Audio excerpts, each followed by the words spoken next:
Ale fonsaje de. Ale fonsaje. Ale fonsaje. Ale fonsaje. Muna dabo sanka baluo. Ale fonsaje. Mbe useni dabo julalema. Ale fonsaje. Juloka man la maje. Ale fonsaje. Ni aja man la maje. Ale fonsaje. Suluo simbene da. Ale fonsaje. Useni mansata. Ale fonsaje. Alale amansandi. Ale fonsaje. Mbaro da bodima. Ale fonsaje. Mbaro da bodima. Ale fonsaje. Numukunda da bodima. Ale fonsaje. Alale bate jola. Ale fonsaje. Mansole bate jola. Ale fonsaje. Aye Gambia bondi bata kono. Ale fonsaje. Imaje molu bele se wota. Ale fonsaje. Alabe nyinkela Ale fonsaje. Manso be nyinkela Ale fonsaje. Usen bota nyani dobo. Ale fonsaje. Dobo gae Usen. Ale fonsaje. Anata kombo tumami. Ale fonsaje. Londo nata kulli. Ale fonsaje. Okae lo adabo. Ale fonsaje. Ayadogu hoge Gambia Ale fonsaje. Gambia kae Mandela. Ale fonsaje. Mayinduru kema. Ale fonsaje. Alafo salida bokema. Ale fonsaje. Adale bate jola. Ale fonsaje. Jilasi sedima.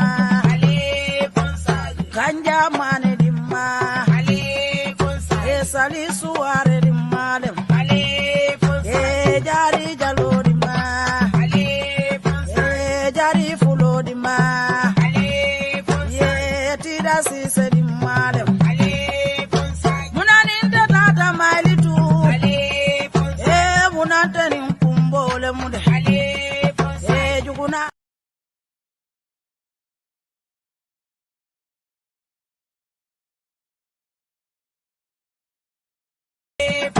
Munaninde bota mailitu. Ale fonsaje. Itebe denkili jumale lala. Ale fonsaje. Ni useni fata dami. Ale fonsaje. Nte juguna nyanta fala jele. Ale fonsaje. Mandela do buoke. Gambia bebe jelila. Ale fonsaje. Gambia bebe se ori. Ale fonsaje. Lumena Mandela minada. Volunta be pipeline. Ale fonsaje. Birinda bo sanka julojita. Akonde nganta tule. Volumonu bere kampata. Bari woli mamari wolo. Woli ba mamari wolo. Ala be nyinkela Manso be nyinkela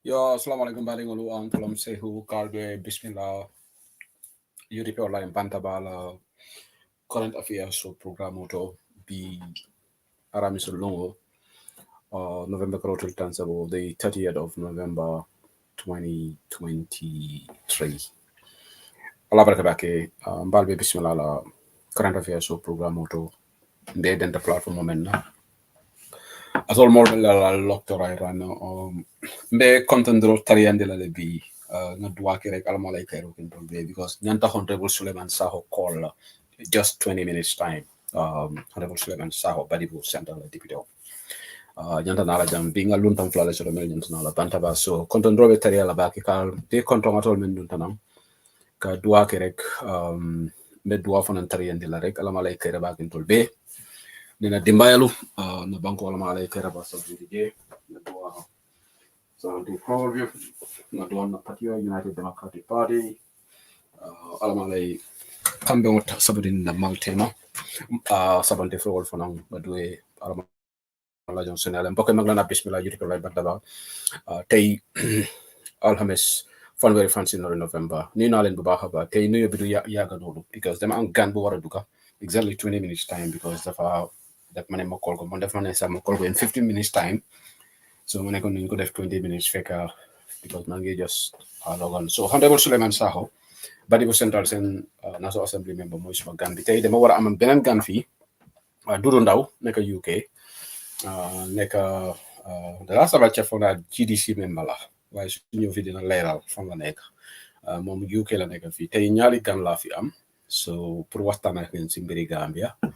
So we have two guests coming on. First is Honorable Suleiman Saho, Barimu Central National Assembly member. Mom dafa ñëw fii pour ñu waxtaan affaire budget bi give us maybe 20 minutes interview moom su paree rek dinañ am Honorable Doudou Ndaw nekk UK. So ngal be kon donc baki ngal jay mel dun fanang al video ñu share ali audio ñu share ali Facebook ko share mel ben ci be YouTube and Facebook ngal be kon don baki mol be mel dun kam Gambia ani mel be diaspora mbal tentu baki al kany platform o simen do ya nyame fanang ngal tentu wala baki. So nga imam si se fanang na audio soto jane même play la ñaato domandi ay diamol même ki contenta baki imam Cissé même Michigan dega almamu dol bi jël million ko wolo yi alanya silango soto le fana nana to tonya fola fana yep ka ñoo mo ñako na jibe so almamu diamta kadiam adama baroye ka fay ko anyanda minister le bayla ay minister to fole ni selo fay bla civil sabono noma ay amad ba to fole ay sidi keta to fole ay Dr. Samate to fole anin Bakari Baji be pare ay fole fana ko wollo multimillion ko be banko ani interior minister wol fana ako fana manta do ko la so mba tento lo bake imam Cissé ay tonya men banki ka adama baro fana dandala ka yamari ko ay fata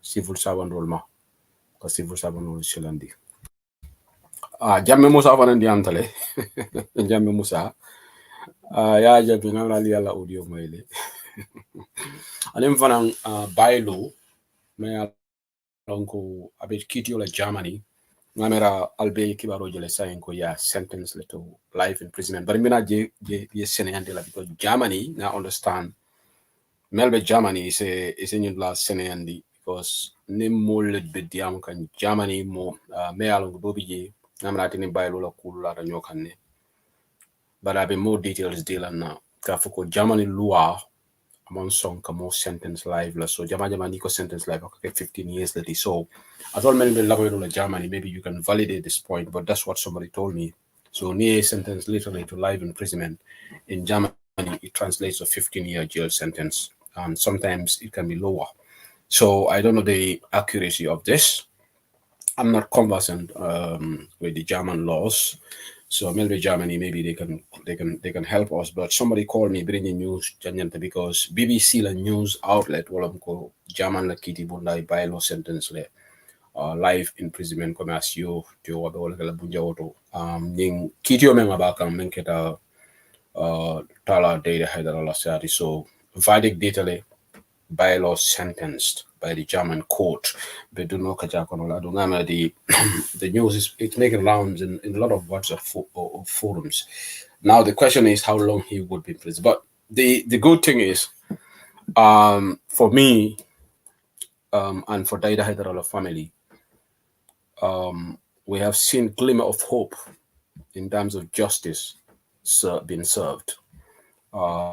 Because Gambia dega animalo ratale mansakunda manda mol kidindi kam bari dunia tubab du bankol lebe ni perpetrator kidindi in fact adama baro wokan atebe ni perpetrators wala be protect kan and also abe ya jamela mol nyani ni kan so but dunia bakal le nyanta menkela now bylaw la case bantale I know Michael Correa from the center Kitiola in the United States and Scotland jam fanang ye jongula dole fanang mota o fanang nyanta Kitiola le UK jam so bylaw la new case been going on for a while ye mojamal le commandi witnesses mojamal le tara mojamal mayalon ko bi Germany tara witnesses ology but in subsequent programs I'm trying to give you more insight in terms of insight into this bylaw situation.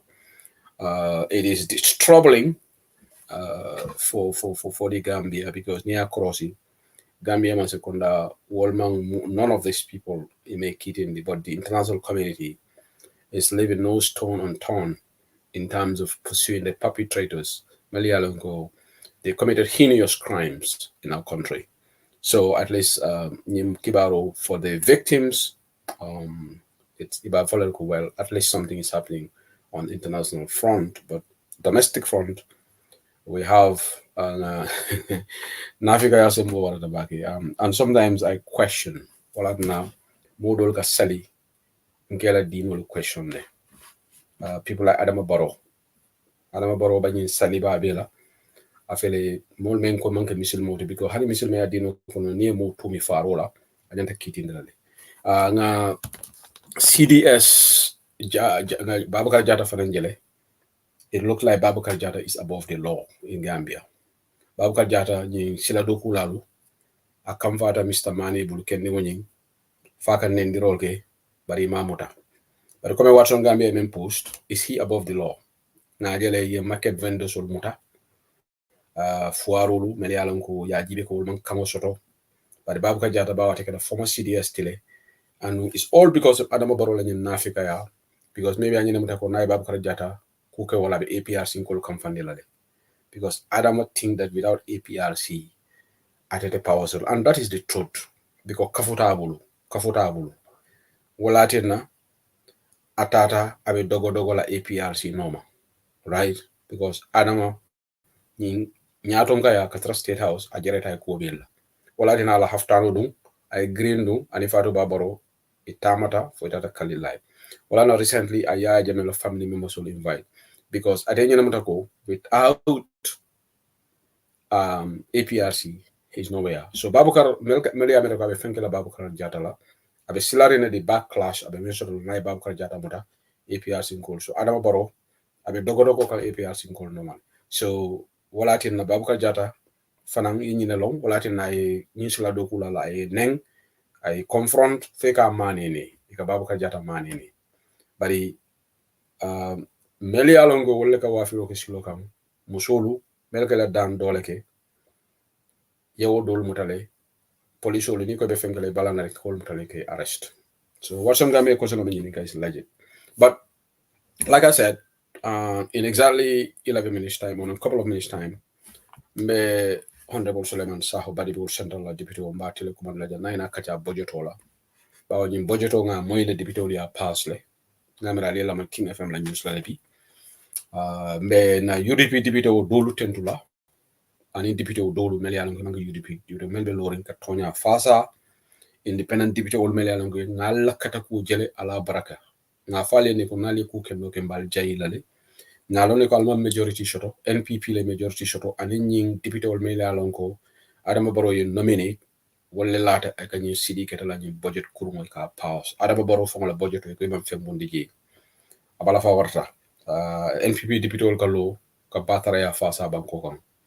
So NPP la UDP molu ni hani na ivota e kama bokalo bari nga même fo hana tal kama mallo just al diamu ale marabal ya fo membe banko kan so da député wolu hanis albe jalla yoro kolo yalo ngal dandala jangal mamul danko because I need député wol diam da ngaje kunun dole be ya maintain sa jon criticize kan ngamara alaji Seydou Baro ay safaro leke ya fo King FM ikako ya maintain sa nyango ma moral authority soto pour ka fembo Adama Barrow because ila nyimmoto ko abe hont la le forever député wol because hani di am da sai mol kam ne fo ngado le fo moto sen 3.5 million so adon Adama Barrow be kili.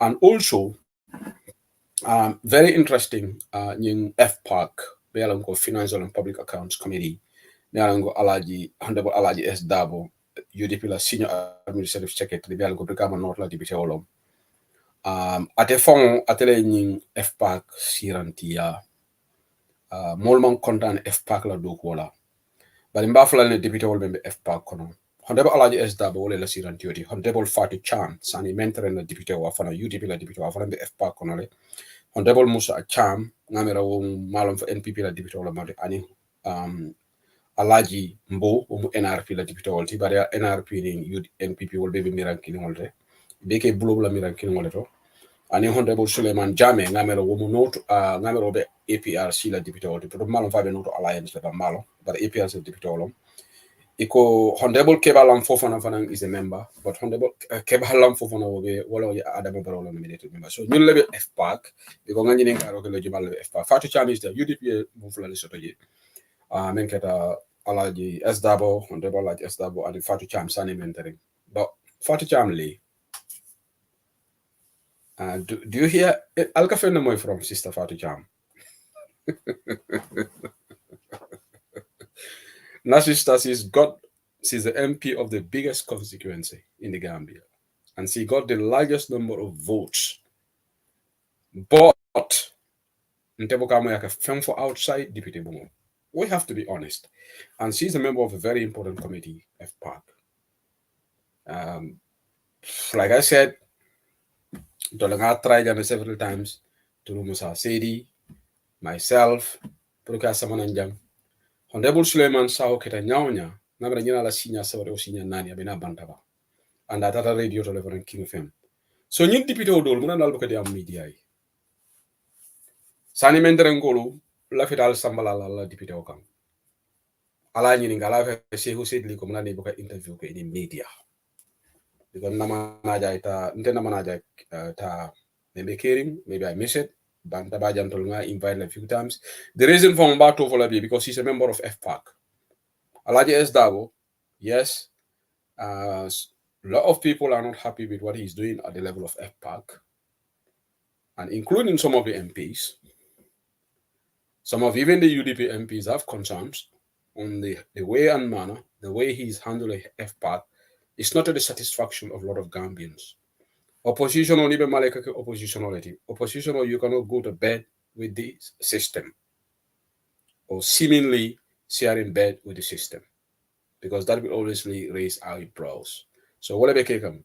But this honorable fact Nimusa Cham Alajimbo, Ntefem Folola ni Suleiman Jame. Well, as far as I know, well, Nama APRC la opposition no tije, but ñun APRC fong nata be fabakre to monjara la cample, nata wolom ani ñun dol bikula. But to be honest, because Fati Jam fong am finance kanane, that's what I had. So she would have been the best person to even come and grant us interview on the budget. Sani Mendereng diam atole, mantra diam kam Fatchami, because Sani Mendereng atole Fatcham elect. But these are the occasions where the occasions civil and the deputy orientanala come forward and talk to people. Honorable Suleiman Saho couldn't bring us a Abalomang Amantara Fenkerin Bake, Bari Abulomutata Domandi. In fact, I tried Honorable Madi Shise, but the Malum Fongal number mentioned Okatamalinga audio blay, but I'm a response. So, New Somanda, Honorable Suleiman Saho willingly atelen text Kafonjoko for any Madi and Yomo Lenkai no, I text number men a malum for all number another Fonjoko, okay, what did I found the work in the Lengana? Definitely, be Honorable Suleiman Saho $10. Because Fanasa no life for Gumbulo Mutarantina. In fact, I interview Jamalegi at other King FM Kunga Diamda. Deputy Olu, the Molia elect, Moleal Shindi. Nanyim for Jan Nemba for Korenga Janeka Honorable Suleiman Saho call in 2 minutes. Sunkari Bale Mul Tata Rang Yakato Fayali. Alkimira Nimbulala. Alkana la salary damajibi.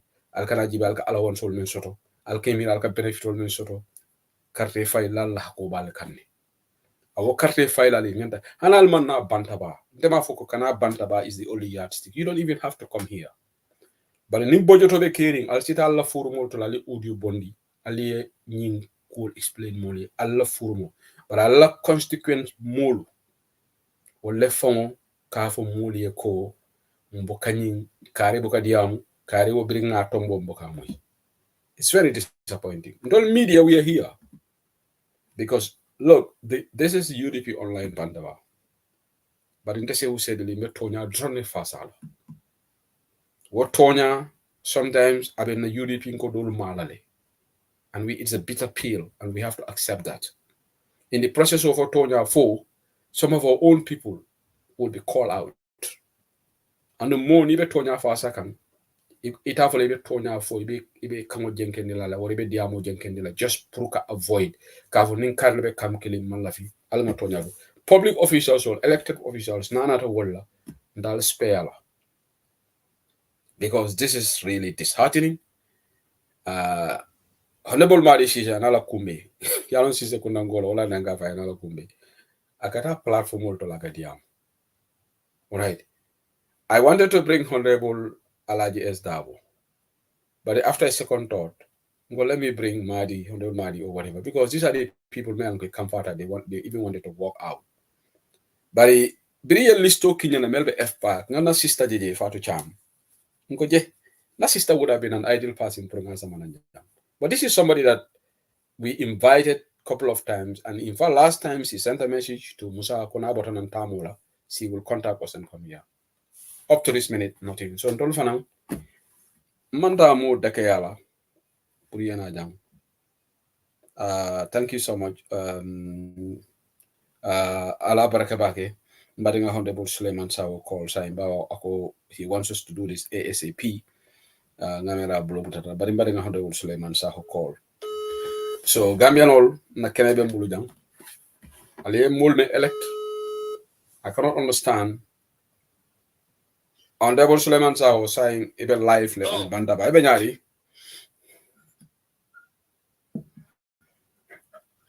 Anybody come on? Hello, you come on? Yeah, I say you are live now on Bandaba. So nga dati bawa yuko sign time o man soto. So honorable ngala ite kaji manki luntan di Bandaba. Bandibu Central la deputy olbida. Live on the platform. Honorable kunungela interview mo King FM ibe diam kan ibe interview kan budget wala ni draft estimate le ko finance minister ya Samba deputy bungoto. But akam ta ko man kontan ko dul keta. So mune kontan ni baliandi budget wala ko to follow. Baraka bake said the nila la molarbe be UDP la alpha ba ala yu sene da bo ba tentula ala executive ala UDP di wol melbe so kono ala melbe bandala budget yala nana de parliament ka tunkun lel soto tunkun follow mo di minister na ay budget introduce because budget is a bill iba introduced as any other bill. You know what I mean? They go elasta luala. Because no law in Mandela if the policy on Kerala. So Kabana Dayola. So la mulia second. So million at the Kela na standard order na bunkono lual with the broken JDP board. We need to go Tilisa Batale or Messiado Kataka Multa Bundaldo. Kana Kankarandi project or Kadi before. Mojeto ni fa ay banko mulu abe na faka na fama entre na faka kan ani bojeto fon munati dibito nyanta menkel so no be botaje nkana bilateral ikabme ko bundal melialo ministry bundal lel jetemba managing other institution parastatal lemba melial ka for MDs so all MD so say not all fanana budgeto bege ko fanan kumandi na yele budgeto ni different so okono nza gibe traveling vote benyari alne kundum ni tala training sol benyari alne kundum ni tala so personal emolument wala salary bukol ma because almost statutory fel kolel all the statutory binding all walelti ite mola jomano la di sol tala yo kabiro bodaji ntol ne ministry meli engagement ol soto ile ni ku adal tandi bakele ko budgeto nying it will for been submit to finance ya understand bilateral ni finance ya bilateral man na oje budgeto fa instead itara kuli je budgeto la dolto budget line ol milliard ol manki to la submission ya understand ya lo natra wol damala fo adante or sa fo ko maybe wole kawan lela but minister for that deputy board kala budget I submit I error so finance minister for you all for I will fund I will set to FPAC ala ida boy later on karangi you understand ala ida boy later on karang because I was sent to FPAC then I message on you for bakar fanana as the speaker ala introduction auto katan na ko bingende na debate because usually no compilation on deketa FPAC the report on lalale so a report on into multi debate on that the motion. You understand? Minister so kabiri wakata Ngo, Fabari Fabakari, Itla Foko, Ero Benin Kono. Okay, Uncle, Honorable Malafike Kuntu, but for clarity, Minister Yavole Ero Sifaleketa. Bring Honorable Alaji SW or Electoral Karatele. Did it specify what the error or the errors were? I'm okay. Minister has specified, but Alaji that we have specified a call. There are ministries, maybe along, I think it was 5 or 6 ministries. If my memory can serve me well, maybe along issue bottle. Which into the law committee foreign affairs of you understand, which I can attest to that. Every time to the committee state, we found out those problems. So, but Alaji Abunada Afole, minister wrote to them formally. You understand? So, but the procedure of the parliament is the emotional bureau introduced to the parliament. And the problem with bureau, it can emotional like a withdraw. Okay. Near withdraw, you understand? The corrected version is now a law. You understand? Neo law, then that's what the debate should concentrate on. Debate then another FPAC sefele before Ghana Parliament. That's FPAC. You understand? He has right to do that. But FPAC look, you have to withdraw this one. When you say you corrected one or the say you introduce la until send the you let do call miliki. Because budget code will be la farol in the say it will show compile. But officially, Minister you withdraw because I am also. You understand? Will the court and the speaker. Speaker, but I come to the new connivance in the beginning because Cabinet Somanda, then the session of like 10 o'clock. Session of Monday for 1 o'clock. Session of Monday for 1 o'clock, you better never think like a pack more. You understand? So, therefore, the 2 leaders of the house, I'll feel like a session of Alia for Molene Kiri. We either start or Kudeke. When we're carrying now, we have been waiting for so long. You understand? And that understanding what for you, rules for him, for this is not that I enter that law government. But not the speaker in her, Korumini determined. So, Mandula, you must know, and I'm for some more saying, because no baby, much, I'm not being fun, but imagine at that moment. You understand? No, all I put to him, Binetungaraka will to that's a slight error. You cannot budget on me, you cannot call it slight error.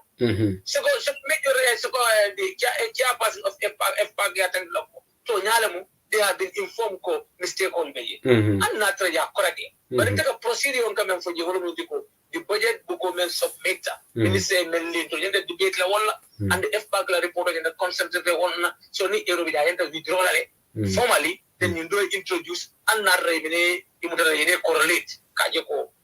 They speak, But so it Namenya come the FPAC malato lokan, FPAC lata come it all ning at all manta kukilina. Like come the procedures all proceedings actually you guys went ahead with the proceedings and at all concerns were disregarded, right? Anyway, I'm surprised because Alaji when we approach him, Honorable Estavo as the FPAC, I need for you they suggested that. Minister saying do withdraw all. So automatically, Malo Muno will change whether the euphoria because some of the members we are rumoring or an earlier withdraw, the whole process has to start. But not necessarily calling in the killer. But you can introduce it and a day could be given to members to cross check. You understand? That's obvious. Because the thing on cross check. You understand? A day or two.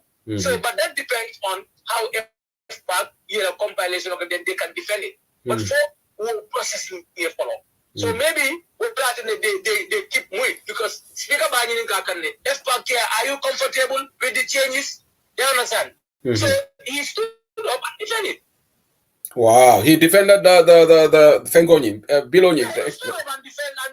He stood on the ground that their report will be laid and debate on. Because by right of the end, you recommend yes, we are accepted. Yes, we have accepted. We received a letter from the minister. I will tell you. So I tell you, we do because I get anti-corruption bill, I get a bill Jamal, I get a motion on Lelmilialo. They have been withdrawn. I get a bilateral agreement on Lelmilialo. They didn't follow the process. Because when the minister realized, they put a motion on they withdraw. So that is another disheartening fact. Yeah. This disheartening part of the whole process. The other process is Fabakari as the speaker or as the chair, he dominates. Abe mo la debate so be dominate kan. And then you can members so chance la to clarify issues because madam Jack didn't come on again. Akamol bulale to hear a few people from this side, that side, Polia Gibe, Halifa Nyol Begis, Nyol Begi, then we reach a conclusion. Because problem of because these are things they do happen. For kacha eke. But I'm more chance the mola. Madi Siste, Honorable Kemo, Kasama, Honorable Alfusian Sise, Honorable Asan Ture, they all attempted.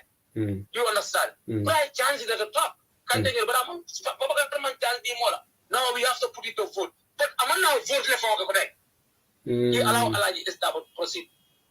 So, and the main thing you go. If you need to cut as FPAC, departments and their committees will lay a cutting so dolly. But FPAC for now, budget will be you will take it to there because judiciary audit no need to level and the office of the president.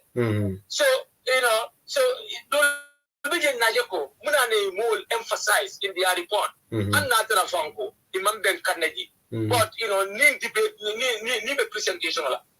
That is a chance of answer may use no Gafuko Mamben Canada in terms of the voting naked, you win, but definitely in budget code so and so, or in the Gidia Kulale. You have a right to do that. That doesn't mean that you go against the decision of the FPAC committee where you are a chair. Okay. Honorable Saho, love it at black clearness and for clarity and for the benefit of Bantaba audience about parliamentary proceedings or Jamama understand.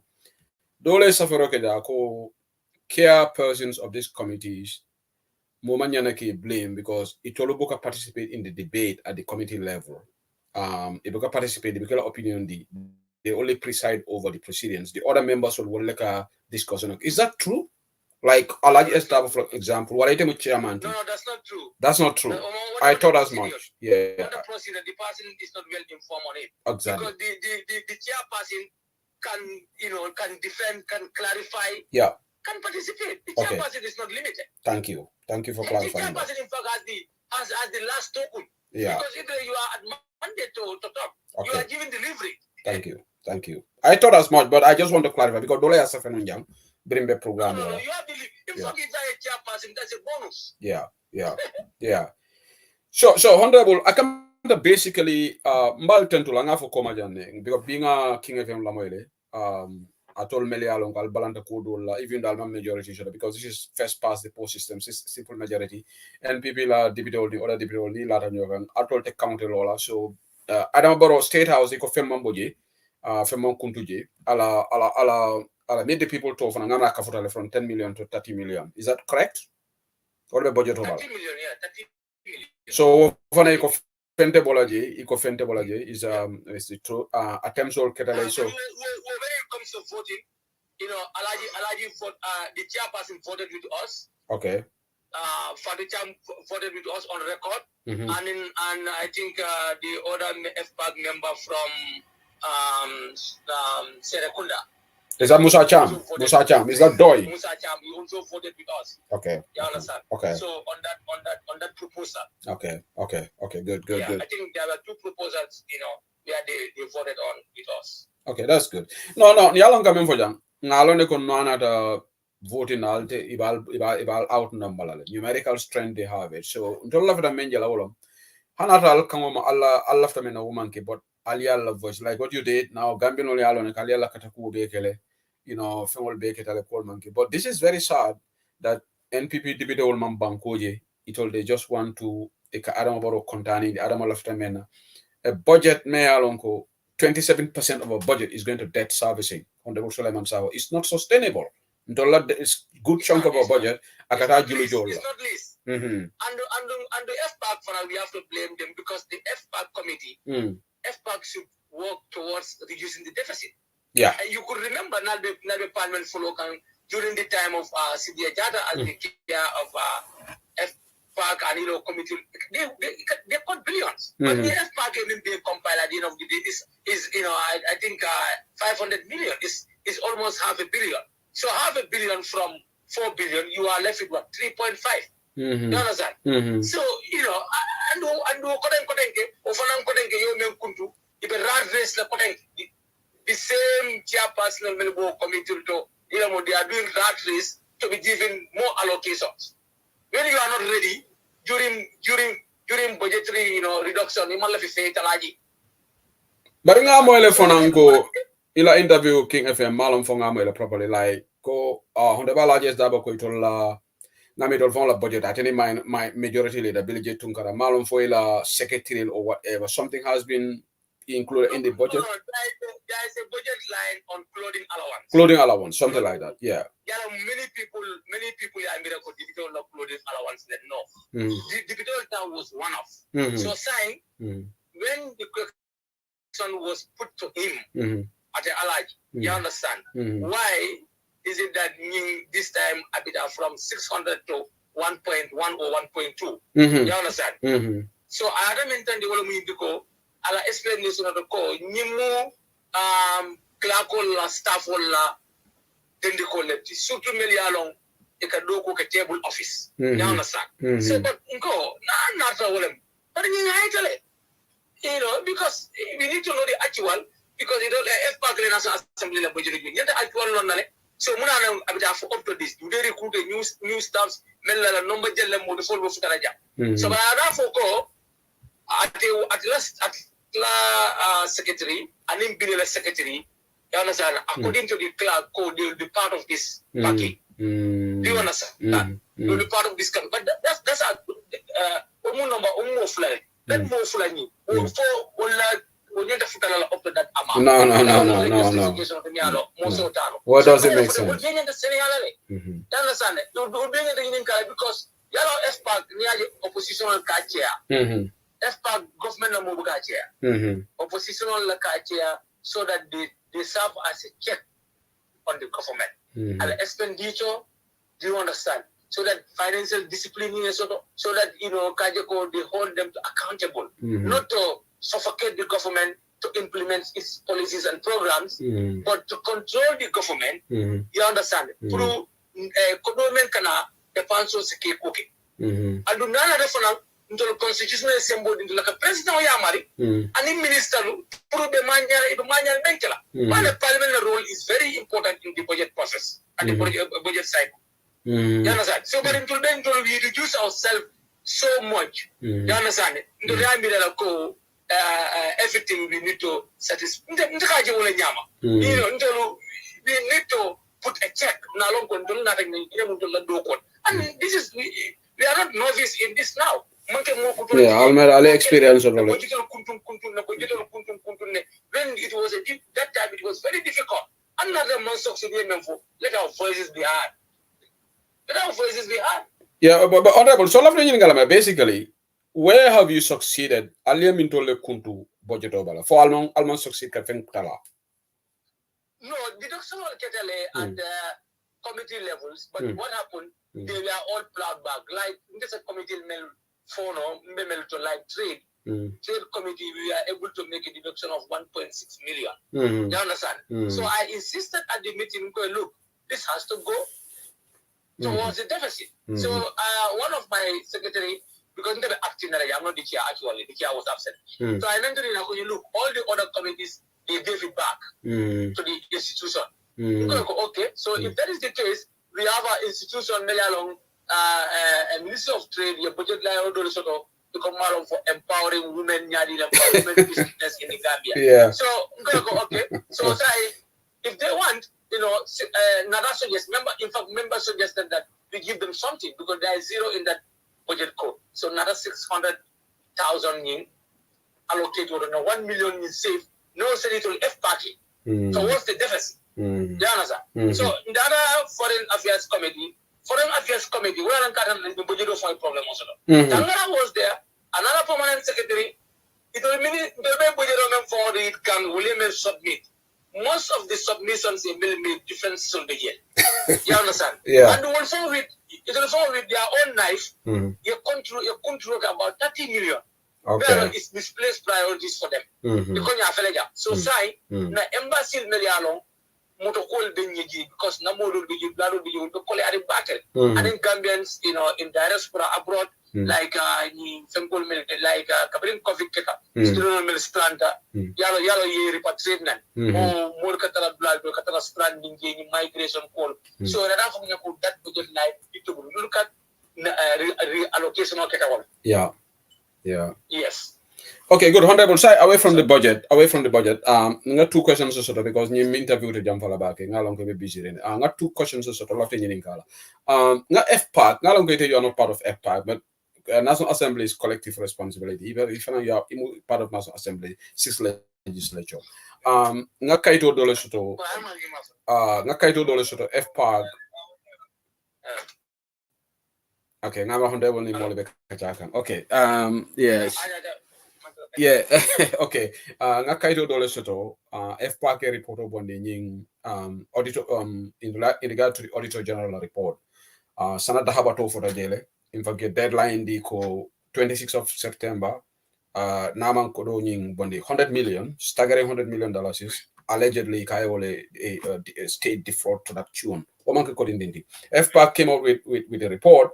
Kavoko ninga mojo IGP to take action. Also, talking of COVID, foreign embassies or international students during COVID, you could mean like embassy or dolio could fanantale. Ya komendal kalanta yala kedaje tapale ya kedaje man for 100 million something. Ye embassy or for list that this embassy. So FPAC ko nyun ko de nyanta jola la ni health ministry fan na frontline workers. But hani saying September tambitale mama IGP is going after these people. So what is it? So Deputy Olga Safero Keledron, Ninyanta Kelale, the IGP ignores it, the government ignores it. Well, Anamolka for the National Assembly is a toothless bulldog because that's not going to happen in the UK when the parliament comes out and do something and then the police will act on it. But Gambia, National Assembly, I try in blueprint and the deadlines are given for a reason. 25th of September has passed. So what's happening now as far as you know? What's happening on this issue? Okay, thank you very much. FPAC covering in resolution on ADA. The resolution was adopted. Everybody was happy. Yeah. And we all celebrated it. We thank Allah for that effort. Because, no matter what happened, give Caesar what belongs to Caesar. Yeah. So they tend to wallet because there was a strong resolution with all the members of the parliament. Okay, so what I believe is, FPAC, because of this budget cycle, they are so much occupied. You understand? But now, with my personal, conversation with the chair, now they are making follow up and they are coming up with something. You understand? I'm going to put me along. I know there are a lot of efforts maybe play under to downplay with it, but FPAC now nila ninki amano la kachap. Now go nyimu kule me along. Because it's binding. Yeah. Another plenary and we all debated, and passed the resolution. That's concrete. You understand? Even for Okoto micromanage no. So be rest assured and let people be a little bit patient. Nela moi side because season of Benjamin side is full of these activities, introduction of bills, and then budget cycle budget or other activities will come. Then I think before this session finishes, FPAC will have chance to report back to the parliament. Okay, we hope so because Jamajamantol National Assembly will come out and your resolution will pass, very powerful resolution. But I don't know if they call. But okay, the other question that often you table the bill on Public Order Act. Is that correct? Yes. So what is stage Jumali right now? Saying I did the first reading witness law, which has been scheduled. Yeah, this session, the first reading will happen around the 20th or 24th, somewhere around that. But are you hopeful that this bill will be passed? I have the confidence if Gambian people know what transitional democracy is, and if Gambian people really know where we are from and where we are going, and there is a term called progressive or developmental democracy. So, we suffered a lot in the history as a country. Ni ndia asamana dalilo men kama mbona background momento. Ni ndibite will be understand ya fahamu nyama. Manye na problem also la nyinto.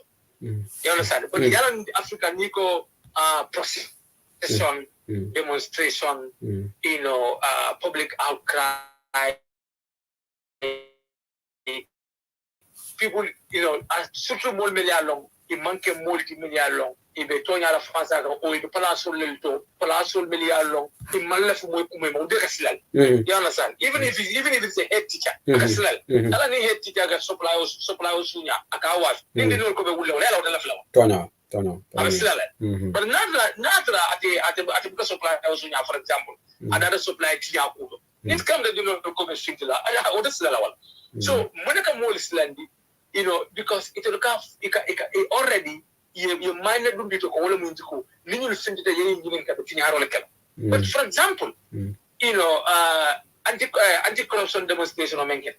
Mo namna mo baramata ji. Mo namna mo la senti ñaaji. It are peacefully let a pastor national assembly. Mo fone na democracy la ba selendil. Ando adamo parola administration ni mbemo adamo parola skolati. Bi banko kan ni ko kete democratically to dia keta. Ba tla la ñote ko de ba ma tata. So the fear ko public admin ka revisit. Ni no ke dabo le man sekundara ka. Those are myopic thinking, myopic thoughts. Mol me alo la mira ro man tambi mun kulola. Wala ke mira o nyam. Yana sa. So andun tol nyanta akilal ko ni mumu belati. Because ntole senelal sotole. Ntole fem ko sotole bade malal. Ntole mul sotole nela telo le mud na society kon. Na karam de no sotole. Na musol sotole e ka follo. But ila nyanto le ye IGP notify ka fo ñu lum kare la testing la kay tandi gamelo la alin dunya la ñene be la rinka muna mo to problem on. So the IGP now will see whether that day is a suitable day to conduct this. If it is so, they say go ahead. And they will provide you with security so that the life is safe, because the security of every Gambian and a life is paramount. Absolutely. So you will be detailed. This bill is very detailed. And until what it contains. I think mantra is to the committee state. One of the appeal kamuli. You understand? It's not meant for opposition in the ruling government. No. The bill is for the Gambian people. And it's a progressive bill. More so recommended by African Human Rights Center. When Banjul is the home. So we'll be in a recommend the bridging change from permit to notification. TRRC recommendation is key. It's factor there. You understand? So, solution they will fit it all account. Party leader will be muted. So, but Nico Bolton les America have Usain Double Bakang, Abella Unity Kulala cost. It's not about. Now, the ball is in the court of your counterparts in the National Assembly. You manke partisan kuti, like you said. Yes, and all we will do the advocacy, but Yalanko partisanship for a battle of deputy voter. Some people are just blindly voting on not even on issues, but don't go wrong.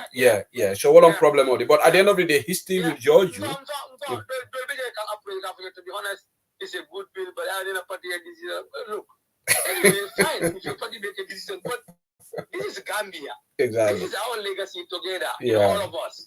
So, that party controls so much so that the benefit and the interest of your people, which your party is established on, because every party has a cardinal principle why it exists. And it's to serve your people as a country. Honorable, final question. Yalong census, housing and population census, I think I stand to be corrected. I'm covering 2003. Gambia census. And I have observed in the last budget, there was no budgetary provision for census and this one. For Atul Bukani observe because census is important to know the data, statistics, the population, and it helps economists in their analysis because it got data they use to be able to make some intuitive analysis of the current country economy. Data is very important in any country. That's why every 10 years census. But coming in 2003, Ya jame a try le birate bi aka census kala nala kumbe. But bring you sekunda sita, no census. So why is it not featured in the budget? If what debit is this not a concern for you? Yeah, anyway, certainly budget is budget. How do you call it? Census is every 10 years. Mm-hmm. It's every 10 years. So last census at what 2003. 2003. 2003. Yeah. So now we are in 2024. Yeah. So it means there is a gap. 20 years. 20 years. Gambia census. I wish I could have noticed this. Even for it's a valid point which to me identify oversight. Anyway, I never ventured into it. But what I remember that they try can go seriously in budget session or is easy to find. If I can't recall when there is something, not get a fuck apart. Ngalgadiamu na nans forum do barela tol bugadiamu ji. Yeah, but I told you the video bugadiamu nans forum. Ide bugadiamu ala just da bugadiamu. Mali si se mona malam fo bota jele ba malo kabiro moto ko. Tela temu si se ko na gold. So but anyway population census issue. No, to be honest, my race, yeah, these are some of the talking points. Yeah. I anyway, I have to salute some of your guys outside. Mm-hmm. They can analyze they can alert because these are very important issues. Yeah. Very long. You understand it? Well, they could be raised, but it's not late. Yeah. I'm late. Inside, you understand it? The ministry concern. Yeah. We can ask a parliamentary question on that. Yes. Yes. And I think I have to put this thing down in my notebook. Yeah, please do, because it's important and it's covering as far as I stand to be corrected, but I think the last time Gambia census was way back in 2003. 2013, before election Amanke, it was very close to 2016 election, or Gambia was focusing on the election Amanke. But at another Kumbe. 2013, you mean there was no census? No, well, I don't think there was. No, find out. I'll find out, but I don't think there was 2013. Now we can on 2013, but because I don't think there was census in Gambia, but we can find it. If I find out. No, find out. Let somebody make a decide for you quickly. Yeah. Find out. Okay. There was. Okay, maybe there was 2013. Yeah, maybe there was the latest census of 2013. Yamela time. Yeah. Sorry, birin jamme bota jamanke. 2023 la nyantakela right. 2023 la nyantakela, but 2023 is now gone. There is no census from 2013. So I'm gonna 2013, but Femanke, and it's not in the budget. Nothing has been said, so that means it's not going to say.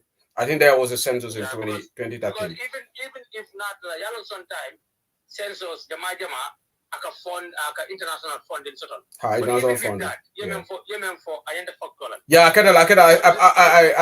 I stand to I correct myself. I 2013, yes. 2013 was the last time, not 2003. Because this is statutory. So now if not the delay one so the next one on 2023 la for monkey. So we're going to 2024. But it's not in the budget, so I don't think donors or like our finance, but at least I think there's some the country's commitment also. Country la commitment so 2013 so if you can raise that up. I'm glad you raised it, so I'll check up the matter. Okay, so Honorable Baraka Bage, thank you for being here. No, I understand, but I really appreciate this. But I've not she said kunango eko. I can't know audio lamoy. Honorable Mother she said. I find audio lamoy. When the crown is too heavy for the head, you know. No, yalo kabiro motoku. Abe kamfari ngala. Fa ego I comfortable hanisai.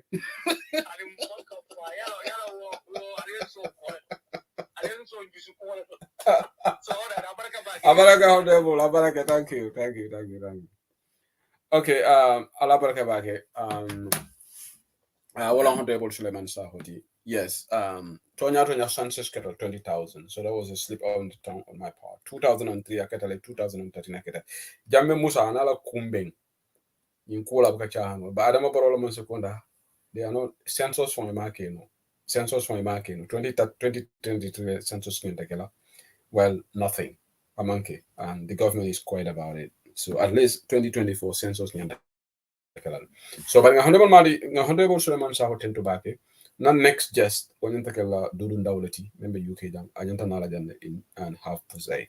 But janna kana me Imam Sisa la audio le play la liye aliyo lamoyi. Imam Sise membe Michigan. Dega tonya fola almamu le gambiale nele yalonko ibuka na tonya fola they don't mince their words so mbe Imam Sisa la audio play la janne probably lamoy mbe nga karanji alanga Imam Sisa lamoy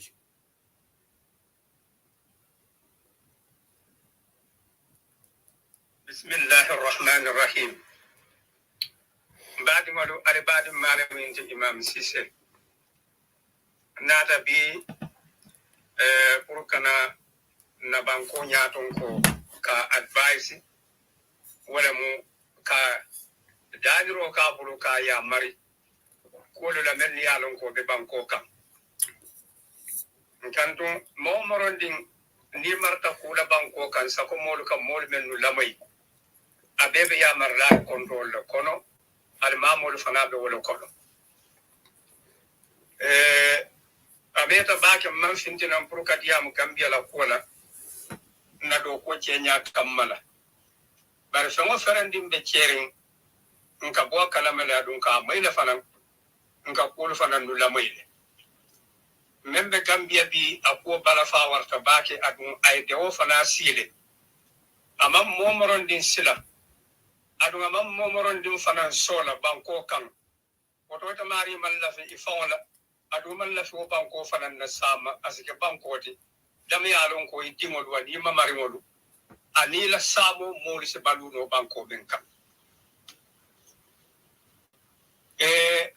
asatota gambia banko kan na banko fondin cewlu be munela e ka banko bula e manji ko soto kotake gambia banko la karola walla gambia kata ali halo be nyam walla gambia kata ali halo be nyam ulula lu jikila keita baadi woni jikila keita banko mo li jikila keita hanu luntawol men be banko kan e be mu mera jikila keita adun ko na man tarata ku kan men yalon ko e nyanta ka kuma moli la kuma moy wala ni nyanta ka finti ka diamu nka kila yimala hadithu sallallahu alaihi wasallam nka akaramali nka sayin kan man satallala alquran fanan nka tanka karamali nka fasarali Allah ta'ala ko ya ayyuhalladhina amanu taqullaha wa qulu qawlan sadidan ale tolo mo men no dangane ata man satallala alisilangana ke dai ka ku jame yalon ko amman betiya abetama kan jama'a ko abe jama'a tinya kan jama'a na flo be tinya kan jama'a sinya be tinya kan jama'a jiko be tinya kan jama'a songo be tinya kan be kasaro kan molu la karola men yalon ko ali fawolle mo ali sindi ali nyato walla ali kula ko kurundinna kaatu nyinale mo molu to menno ka korosi jama'a kono nyinale mo molu to fana menno ka korosi man satallala karola mo kan sawlu men yalon koy man tara ko kunna imam molu la hako soto nin koy imam molu la hako soto mo bu kejo suto la mo bu kejo tilila wolu mo molete men yalon koy je fengo ferendinke wo mo kono te dialete ni yake ni nyaala karola wala mo fanka dawotin ka fu men na fanan ko tabarru wala mo mote fanan ka fu men na nabi kawoto ko mo men valantiyata kuke asimodu dafa Allah taala ko alisito nyafo qulu qawlan sadidan alikumo fo men yalon ko aseniata dum to nyaba ko to fanan adalika na chodro ta alikumo fo ay senia set men be kuriya la ko mandaliya fa ko be kuriya la ba ke kan dinkiramen to fana yo dinkira fana yital di modula nyini at nabi na ta kurkan yin kutbo yin daga furkan na banko nyaton ko ka candi kadwo lahi to ngawata nyoye ko la men yalon ko yakaya marala amen ko puti men si banko bondi e masi go kono yakaya mar ko menula men yalon ko abetol febola man banko modu nafa fengo ferendinna adon nyin kuma kan nyin mbasa mbalanan nde fengo ferendum fala jang wo mo la palaso aniye do ko men tambe diamu ka walla e fawlu ko adila adamadiya hajo nte daman tara woto bari nga do ko men dilan ke jola andu nga fisamandiya fanati la katambinto le fawla wo kallamu wala yatin nan nyanto soto ko men ko banku dimo be nyame sinan kuma adinna maka mo fanan kamma ko alma mo be nyame nyimmolu follow abe president la advice kono minister of tourism ni minister of tourism mantara la do kola ay sanji woro rosi tourism bunda be tinyata ku mantara je amantara tourism bunda da kan adunga nana buka finti ay diamu akola ni bata moyla wate ka diamu men na wala mu politikoti alim president fa wala politiko ku nyakata nyabile alinga na patio me yalon ko patricia no sototale andun to kum fanan e mol sotota men ni yalon ko e tolle mo patio le militanol mol sotota men ni yalon ko e ko wala mo campagne manager wala lu marka patio minister la mun haaji be patila kuto minister la mun haaji be patila kuto minister nyanta diamu la menna linga fintita wala mun yinto ko yamara di menna alinga ka do menna dalilo menna anin munum ala tunoti anin ala taala tema anin modu tema ñine yatin nan ko taqullaha wa qulu qawlan sadidan ala taala ko linga aliya ka Allah ko le betiyandi Allah harjo firin ay barako dundi Allah kuluto ay barako dundi Allah kuluta banyata ñimman tara do kula mun hakilo ba kan 2016 kata 2017 ko di jama balena da Gambia pour tourism sector ni ministre ni banko be yayi kallo jolu ta ke ta man se banko kan anin tourist bundalu dami yalon ko ajanta katama banko kan woko do tata mi wo kumo fata mo nana buka o moya e kam moya te la wala mu pati kodi anin president la ko bita nyaati le wo man president fa ma koy nyele ka to ku ya sima nyele fanan ka tinna mo le ka kumo be fo nyele ya tinna mo le ka kumo be fo ni minister of tourism fana ni tribalism membe Gambia banko kam fana atale adun dije kadum hakilo ba kan 2017 president la tamo kono ta fo badibu mo men folo ya daile kamandin ko lu tonyeje siyo kamma o kata atale gringo wato nyindimba mamfa fo asunta na ko du sono la tinyale ko du sono nyin ndol bele yalo mbele na cedo ka kamma mbele ni la kamma bele ni la kam pour ñun ko lu sono ci soto ada de man ko kurun dinne taman di ñun ko lu sono to bela bata mo tum baw fay banko même bula data ci Sénégal ko be beti ar ngotu mo le gadat ñim mo ñi ñanta bola ñim palaso tole président way mo sindi je be yalon ko as banko ko topoto na fondin ciowlu la ñi janjaw dunia be ko lo amam fo ko ministre dantan nal beje wala ko fondin ciowlu la ko lu topoto banko kam ñe fo ali aliya moy albe kawa ku yara baake kafo ko almamo wala kanyum kumofo men manke politicien o men ka fondin ci wala ko betiyande banko kan wala minister of youth state and minister of tourism minister of interior fana dabeji kadi nyere ka mol employee police e to la ka mol employee security o fana dabeji ko nyinto ni minister bunna sabo ni man kati banku men gandoro wo banko la ko bukata nyele man kati Gambia banko kan minister of youth mona na buka wadiya mu kawo mai moliya diya mu kawo mai during election na ta kwara fita ciyamaniya bar janno be sina mo bukala ma kanje mo bukala kuma mo bukala kata sanan minister of tourism mo ka te la jalan te mu campaign manager nde man ku soto porote man sa kunda do ko mentin nyele ka fondin ciowlu ma koy ñinel me la do ko Gambia wala tan na Gambia fondin ciowul be de sinto la banko kam c'est la ni kale ka president we ko yeta mol bay ben yalon ko opposition wala mudi ngala moy fane ka fo ko mol ben li ka fo ko nde man tara dinkirato nyanta wala lu bayla wala ko modi nyanta wala fala nkan tun ko civil servant to manyan na kala politician civil servant to manyan na tara patito mo be wolon wala be duniya din karabe ni wol koy man tara din kirato mo manyan na wol takate lawol men nu nyanta bayla wala lu mo molto palaso di ta men nu le man tare la do ko bari be politiko ta bar do ni minister dan tawol men nu ñefo ñine mu ma si gotin na banko kan ñine liyatin nan na fondin tawol be fa kan baru kono ka finti banko kan ñine li banko be ci la tay ka minister of tourism na la do ko ci anyanta funding tawol employee la membe siala mo wuli dani minister of interior na la do ko ci anyanta mo le employee la mi alon ko nyanta mo wuli fudo sila ni security di be ko nyanta katani al harore nyam minister of youth sinala do ko ka nyama gambia la sport ku nyanta beti ala len funding tawol nyanta dunna sidomen wo nyanta kala la katoto le tennum bimbe din krabento gambia funding tawta sintin wala gambia ko kadu ni moli soro so de do ko soro e man ko soro se men ke naman ke kasabati la banko kan ke la nyanto taban ni min salu ni le man tara do ko la banko kan abebe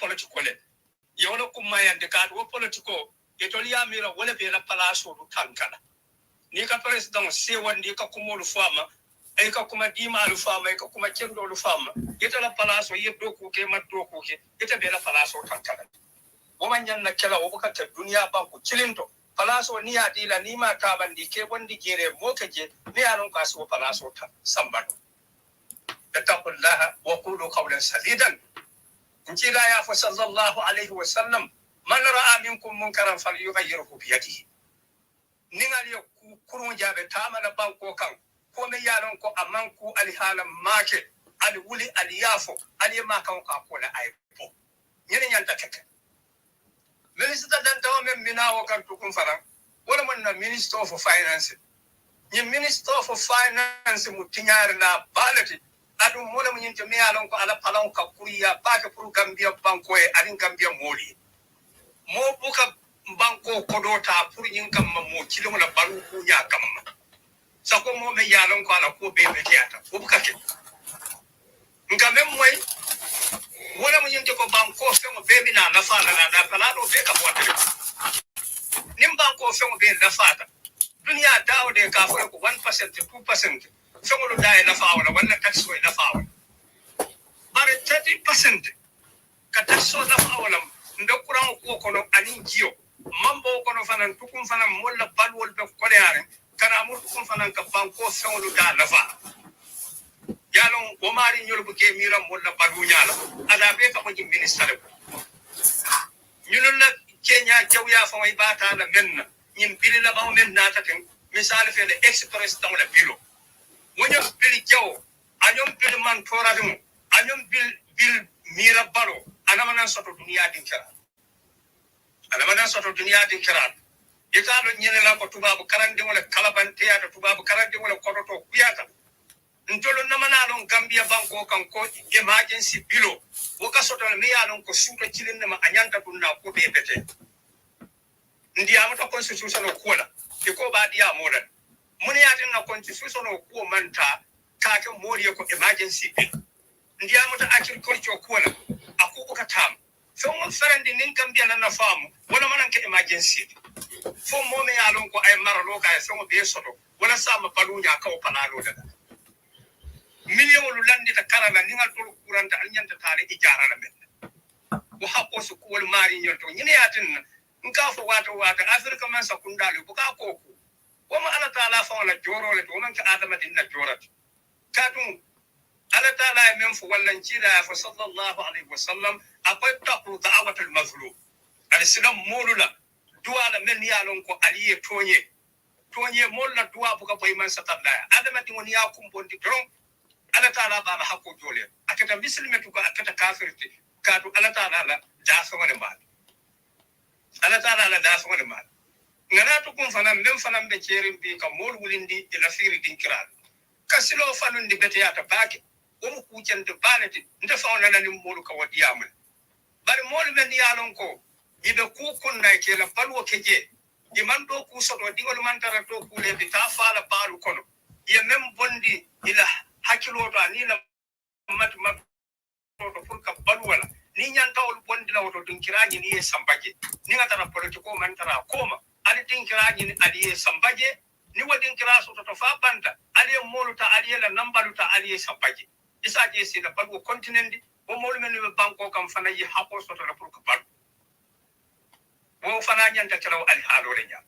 nim bataw to ngana minister of agriculture wo minister of agriculture man to fa ferendin namanam dongo je walla ka kumo moy ka fa ko minister of agriculture wala ni idea ni nata pour gambia mol be balu le nyame pour la balu de katiana nya amanta rasotor yana minister of health fana ñun todo manyan na soto banko kan mol men be a ñaato nim politiko man tala koto e ñanta diamulele walla ye botti je mo koto ci e mo koto le ke edin kirabe ñene mo quality me yalon ko akumaya da gambia banko kan bi na dinde won la fa ba ko ni minister dantan wala minister of tourism man tala la do ko la minister of youth man tala la do ko la minister of interior man tala la do ko la ñu bebe politiko nden tembo men tsaanga bebe hulo kono yela office o dubula ñene mo banko technicien wolu buka police ka fako ibe patile men nu nyanda bondira to kula wala mu nyim molu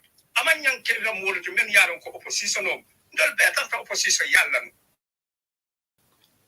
nim president o fongo mbanyim banko nyin la wato men dol nata be mo opposition o le ni nga tara opposition ya man soto fodi nyim palaso mba soto na biba wata soto la banku dimo buka fija nyinna kafo ka kamansa kundara support wala buka mansa kundara support wol fanan na hakole mo banko kam pour ka baluje ko atol men be cabinet ministerial ko atol men be palace ko tawol to permanent secretarial ali hako soto nyamen ka balu banko kam ale hakole di wol fanan na banko kam mo kilim manyan na bayla ni akata abuka petia din krato adu mo do wol fanan buka petia nyene mo din krato bi ngadi kral men ni jenyi minister ñu ma ñan na tafa ñim place minister of tourism aman dara do ko ni nga fin jita banda wada na ya daire banko mo si kamfa banko kanne bo man wala banko e bantale ko bete yaari mo adama tingudo jiko wala mo adama tingudo ni jiko man bete yaadoro o mari ma bete anada murtu ko fana ka fo wara mo baati ñin 2 weeks so kono la mo ngala interview jaman ke interview de fam ya commande commission le nyal adu wo commission o nyin president le alondi wo president o nyin aka wala fasa adu aka wala fana bunya aka diamu commission o mo nyunu kan nyamen isi fo waro jala karola isi farato jala karola isi ko be jala karola isi yenda jala karola ni atara president o commission o londi wo kam mo ko ton commande kada ka kumolu jabi ite mem minister da tol men ka loi da tol men be loi kunto mun ya tin ne tatina ni fomaji nana diamata nun qaruna la wala nana diamata nun kuma na kuwala aya fadi wel wala tusair khattaqa lin nas wala tamshi fil ard farhan innaka lan takhriqa al ard wa lan tabluqa al jibala ni be diamula moli tamo ka kan la sajo e wulen ala nyim fana be ba ali halo ko abe sarla be wurla moluka aka diamu commissioner moli nyamen ni ko nyimu minister ki tasonna hani mo ko faare mo kendo banko kan taw ma nyaaka ngado ala taala ka innaka lan takhriqal ard isi tu nyaw nyarande banko to sonwon isi tamo fana la nyaw nye isi so wulindi nyaw nyarande ira janga ya to konkosi nyene lo mo molti mennu bendo la banko nyaadon tol kon na samo be nyinel bul wala atin nan na banko be be tinyaka ina ta murtukum fana iman sila alala iman sila ala taala nimmo sila ta alala ana mane mira ku ka la ke mira la kabro le sa yana muriye dimo employee ita fa wala dinkira yana mol men yalon ko interest people on le muti banko ka wala mo influence people on ali on dundi tourism sector to mental do ko la fo ka mol la banko ko do ta ka do mo kilenta al ko no mi yalon ko ala ko do la mo nyinti banko be la ko do la janna be so ngolu dal la fa la moli yele tanda dinkira me yalon ko al ko aliya duwas ko do ta ta binto ko do wodun ta binto ale yel tenda ferio la bamba tenda o me yalon ko aluas ta alko aliya ka korole kamba ko do tata minto mune batin na songolu dabe la fala moli kata fotati pasente to kun fala fo mol la balu nya wata korosi no la ban o mol manyan na bala fa soto da ban mo maro di ni to maro ke ikono fata wande mi nyante mirare nyo fadal nyante mirala لا يؤمن أحدكم حتى يحب لأخيه ما يحب لنفسه انت لا ما يعرف صلى الله عليه وسلم نلي ماريات كمال نمسلميات كمال فون جي نيامن مو كوتو لي جوña baadi wolu ngani le soto gambia kodo ngon sina pour kanna miro faje bembe kere banko nyandele kadoku anyanda tamme nyamen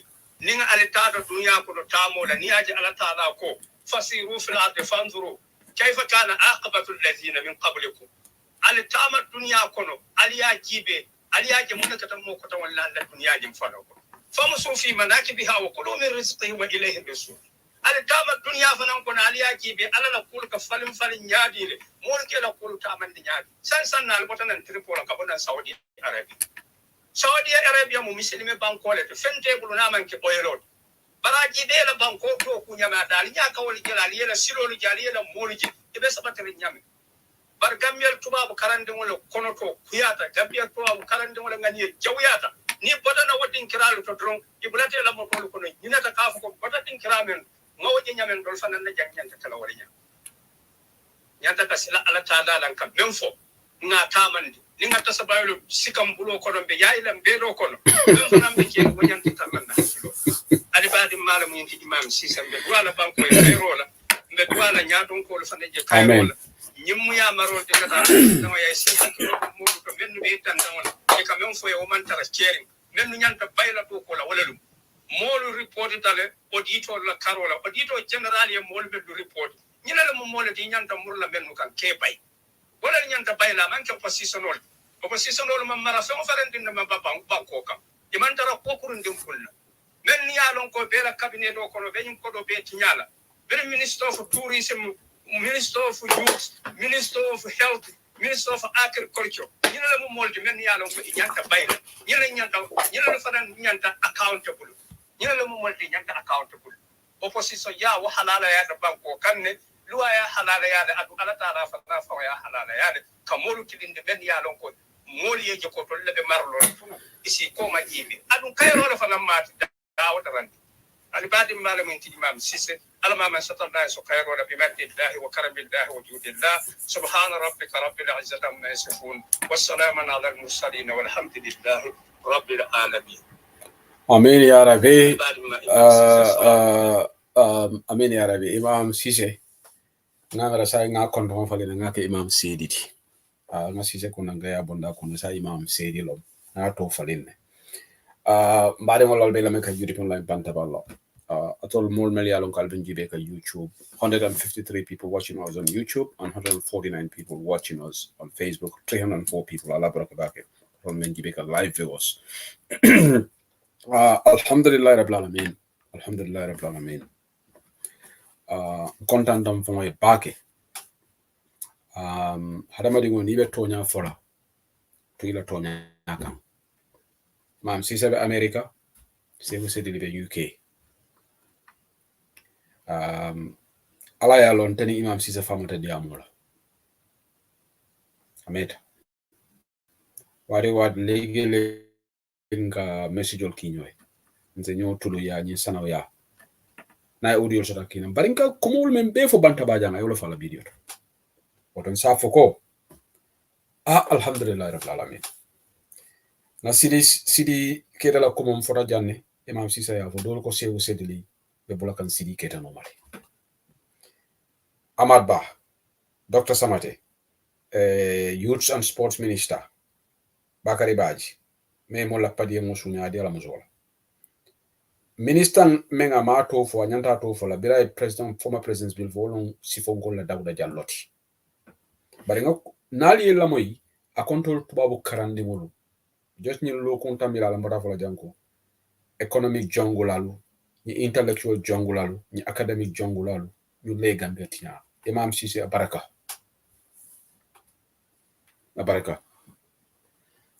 enza ibi Cissé ko nangol da malaga ñi ci valfo well nga tentu nga jeyi akafuta imam Sahoma ani imam Siku Touré ani imam Dantan bari fembe ñi moy la imam Kibu Cham la le bam I seriously doubt it Banjul almamo imam Ratib Chornoka Alhaji Chornoka ndax dinañ dégg façon wax yi si làmmiñam mukalla dañ ko mos a dégg Imam Cissé ngay tentu ngay jayi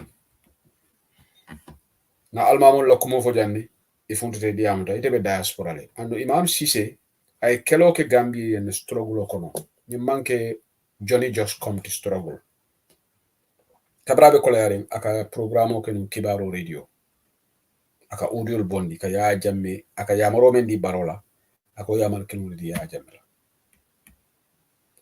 mba tentola ɓake mba jayila alinga continue toña fola Gambia la kuɓe a bala fa wartala kunon kibaro fundeta from Open Gambia Suleiman Bent wara la page do ko another 3 tons of cocaine yole mota Senegal ngamere ko kulungu nyimbota Gambia le according to Open Gambia bari Senegalese authorities solely kulungu nyimbota Gambia is now a narcotic state drogo be dunu na banko kan nyim president bala nyim kalabante ya di amol bela altamo ila diam drogo kola altamo ila diam corruption la kola altamo ila diamu melialon ko yemul victime yemul fa e tajirente ak Gambia ko lakuma atela diamu atata nata melman tala party support mel opposition ategala diamu bi wol wolle kam aka wolle tailing aka wolle garwale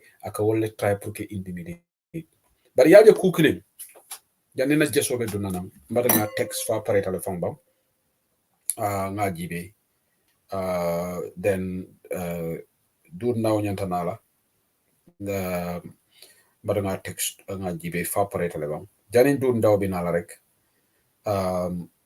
lafta kuma kilen fola jam moye trakto nya kandro Adama Barrow ni mol kaka sali ndema ko manke misil meti de ko nte sego sedeli mankan soto ka George Meno pass juma la misil mo refojulo bari Adama Barrow nak ni ngaka kam misil mo le mati anyanta fa mo check la bakele because bi Germany wole baylo ya sentence le bari baylo man German dim fa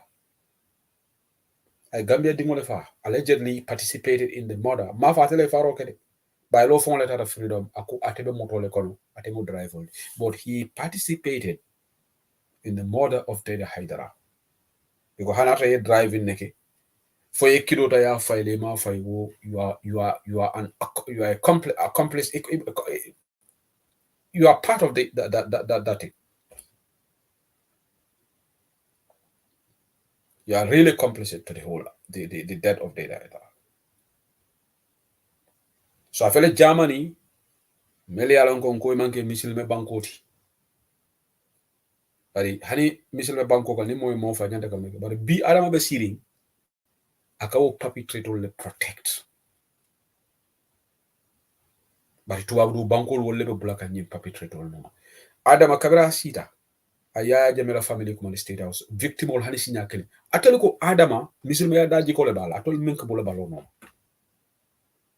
nimbe abuka nyinke ku kama pour atebe mela president yala nyame atela interest mo woleti ninga APRC fasa yen support bari tonya amanta wono maka German so authorities anu le yafuko baylo man to lamo fa ya bulaji fa yi asylum mo diala anu baylo na la sentence bore iba murlo back to Gambia of course it is a sentence law of a heinous crime in Germany ye bulesi Germany most likely na parete ba deport la back to Gambia Jamal te sanctuary di la ni musi fala ate boritale anata asylum in Germany another family thinking that he a safe tale but tubabul ne crime commit anywhere they will go after you go after you so walatina the long arm of justice abe futala nyunu be male killing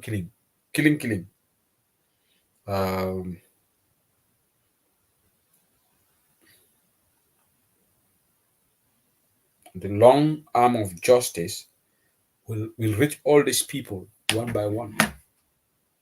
mo kana koronto wala na hada madi be kuriyala wala na mo dolo bi je ni kuriya ke mol la ka fa image ko kube kelan de la tek am xel bay lo fota jamani le abe tubabu du ako o image enten na kulbe beteyari man sa talab ko koronto wallahi ye kuriya ke ila lungu minala le ase me ko meta koto ila lungu minala le bari jimmalo warata same on this government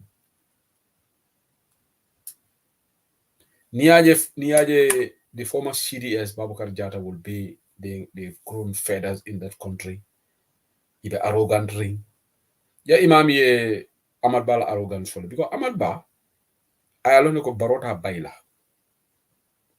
there are a lot of reasons why na barota Ahmad Ba bayla in tribal nonsense ko bi jere that's one reason at bayla right because baro sio dolu bi ji ni mu woti hadi mu nekata te mala because ate ñin si ko dum da ko ko nole so baro whether imam ide quand même foten ñing he's very incompetent amantra tourism betinya anu the thing is at politically aka baro la agenda le push so baro concern dam la baro man concern baro doesn't care if do ko la honor as a minister imam sidi kitaje yalong ay mana fo député bu muto brin député ol ya ñinin ka ikay president la tama budgeto fada kuntula no ko atete kuno la ni president kabe tama la luwale sembodi bari jumale ko ate nyanta president stop la ka tama ngabula men wala president la budgeto kuntu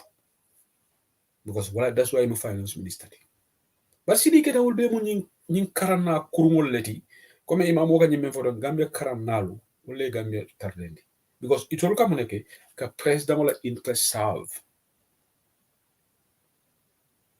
not the interest of the country Gambia la ko bala fawarta but I'm very happy that Gambia mo kendolu we are all speaking in the same voice wala gena kumayata and at the end of the day well ntolle be sala tonya kan tonya le kala bang tonya be fania burkala wo banko kan adama boro ibrata nyim perpetrator no ma victimol hani lung killing adama ma victimol kuma state house victimol be kumbola victimol jahalta it's not even part any certificate of urgency mendi former president's bill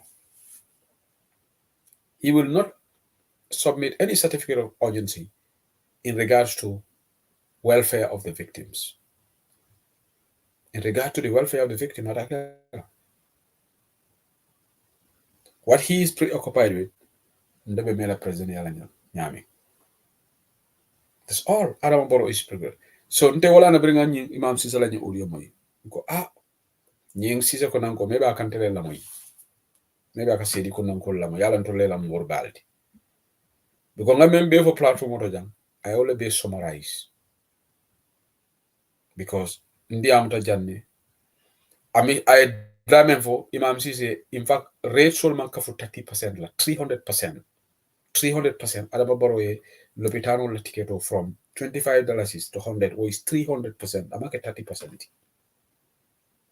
o mo kera so mbale ni na dañi ibañu dulal boyol men fanana ñing informal sector comme honorable Amadou Saleh Benvo dans la economy 58% of our GDP akaboni informal sector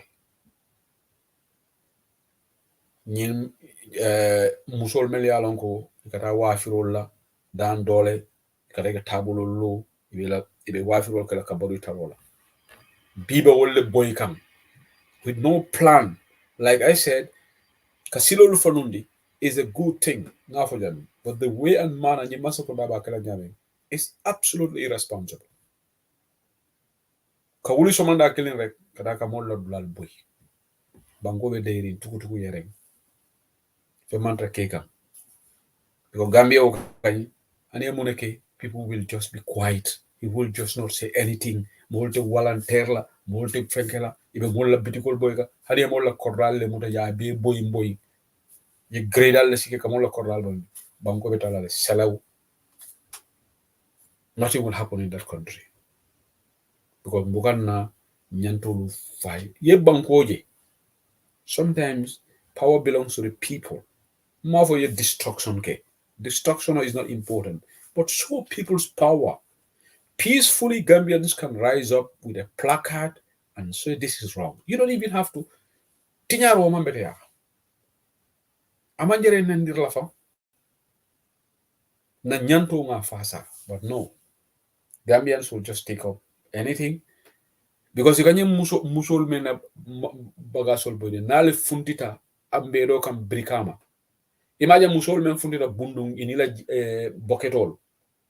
Iko Adama Barrow jiko. The next minute what Adama Barrow did, emergency meeting wala command I nabe command ala Minister of Energy command. Ako ye bundo na jiko solve. For protest lemo samanang. Peacefully Adama Betamil protest. He protested in front of him. Ikamela marsewol boyti kamola bagasol boyti alfanse funtinole peacefully ali protest against the injustice ibe menke kala ni tilimbali ani tagirente ya ibe menke kala wallahi na ale funtita nim mol funtita sere kunda mol funtita brikama musul ali alla pagnol muta alkom mam baludula soto man sakunda albe na dulal tinyala ka it hanyala albuna kidola alla nyantolom. As long as albe men focus is orderly, as long as alman funti aliye dulal tinya aliye mo arrest aliye mo fenke. This is a country where Gambiano ko alinga alamuta. Like I keep saying here, Gambiano ka alafo nyami mama la banku ka alafo nyami. Ndela jeroto, maybe I'm wrong.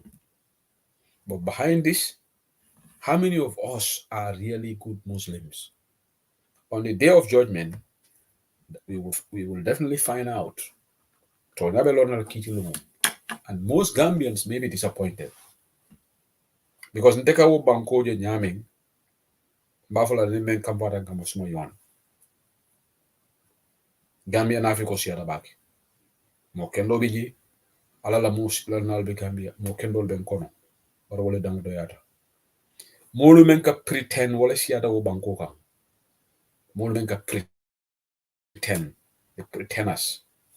Ike fanke kuti banke menti. Kola na bi be alaji usenu dabala audio la moy kam. Nagara mo leta raje taliban suda di am tajele. There is one person aya jaiji anu defana mba jayi la jande. Wala keta UDP la former campaign manager ti Karafa Sonko. Ngo Karafa bota palaso leto. He was the campaign manager of UDP for a long time. UDP nada Momodu Sabali kala fingori. In fact, I didn't Momodu Sabali nada inara diam palaso bola do mai. But today, Karafa abe men keka UDP and nunto hanisa and Karafa be wole keka. Aman jeda de. Alaju seno da way afole. Karafa man palaso jive. Abe men keka. Modol biji is a trap patio kono. Ni bota palaso kono ye bulul yon fandi. No, you don't have to participate only when you have a position. And I give example here. Ale Sisla Jada Majibe. Sisla is not occupying any position, as far as I know. But Sisla is always committed to UDP. As a donation, okay? As a participant UDP flow. As far as I know, Malon Kutu Sisla Palace Lesoto, or Ajalo Nyinti, Atolo Nyinti. And as I knew, but he's not interested. But Karafo Sonko, I don't come but na how many Bengolaje party leader officer kono in fakatela chair akadiamu. Yala ni modo la safa moda yande bondi jele sa inde manke campaign manager. Nga ñine need ñi lonti multi million ko buka pretend. Hadama di ngoma ñana ka pretend aman na fa soto.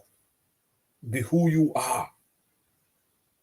Because ntolu ka mellong yalon gambino ku clean ntolu batandi. Wallahi ni ngam fon kewde ya hadama di ngoje. Wala nanko it goes back to the same point men fokan na misil maya.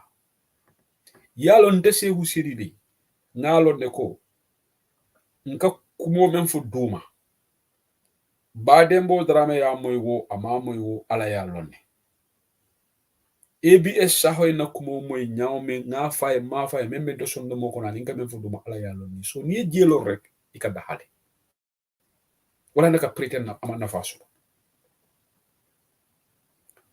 be who you are yadaha wala na fake people will ka batale because fake people will ka preoccupy la pour que ñong hanama di ngol kontanindi mo fake ri ngatele barara mo beti because ate boko sino because ate ka preoccupy la how to make the other person hadama di ngol yafuko sehu sedili mu kendoleti sehu sedili kulutale sehu sedili ndeysaan ate mu yaram leti wo ente na famu la in real terms aman na fa fenna because you know mekela on the day of judgment o mol tete ni kitindela ala talala be kitindela so wala na being content that bring ala yusunu dabala o audio moy defon all this about notice can we have so many people like Karafa Sonko in our midst and Karafa Mbe Tendola Baki ala ma ala job because you genuinely love UDP Palazzo Martin na you commit yourself because nim Palazzo long iba step back la ya foko you know what sa ende manke campaign manager da muna na mem fam bala mbe sila la ngam fam muta but sa mo be yalo ne ko Palazzo man Karafa Sonko diamondi Karafa is there genuinely for United Democratic. That's why I have to repeat this. Alinga banko kanu la lo fana man siya ni ana mbenyin fokan imagine do ba fokan kere sisi ako Karafa joined UDP when he was 19 years old. Definitely. Niaji be at the level of the country fana wala biji mo jama ka pretend le ye game barona la nyin kafo be ni ye jibe e be ba follow we love Gambia to nga Gambia leje ndol man fenye but how true is it they have pockets amad ba man banko kanu de amad ba la poso ay wala kan ni alamo baro manke president oti o barakate baro la amad ba dunda la kafo ko nata non baro man tra president yalla amad ba te baro fu ngam la lefa ni ara non lawyer double be president yalla abe bula lawyer double no the same thing with Ibrahim Silla ni lawyer double be president yalla Ibrahim Silla te bula la baro no be bula la yinde mba sabali wol men be kada sehu mbalo wala ni all these people they are only following baro because baro be president yalla nara baro man ke president ni mama kandelo president oti non bi sehu mbalo be bula ngo sehu mbalo be bula ka mama kandelo election ay mama kandelo support but biraje ko mama kandelo ma win baro win direct fatu babaro wol ya contact rek akoy ko fele bi jumale ka adama baro defend more than sehu mbalo. And Sehu Mbalo is an opportunistic guy. There are so many Sehu Mbalo, you make a pretend. It brings me to Balbanian political program, in political civic education for Gambian or Fongan Dajikolu Fali. Dajikolu is a wall of enmity. You can pretend. Hadamani, you have to be who you are. I didn't well, I'm not missile man, and you were about to obey. Lakira nima hakilotu be disappoint la because ndeka Gambian wol jika behave nyame a jahlo warta nyim palasu ko entol batandi na personal interest wol yem batandi hadu moy batandi greediness anin koronto nyime men bebe bula kam baro no ma imam baro support asafala ni ko abe nse boy maybe few people be genuinely but majority 90-something% Sehu Mbalo Sidi Nyaka Jom Jai Demba Sabali it will be la interested no makam imam baro kan anu baro to wolo no lume na fana bota president yalla ya jamere mo say ka dankule bi nga ya jamela audio mo la ko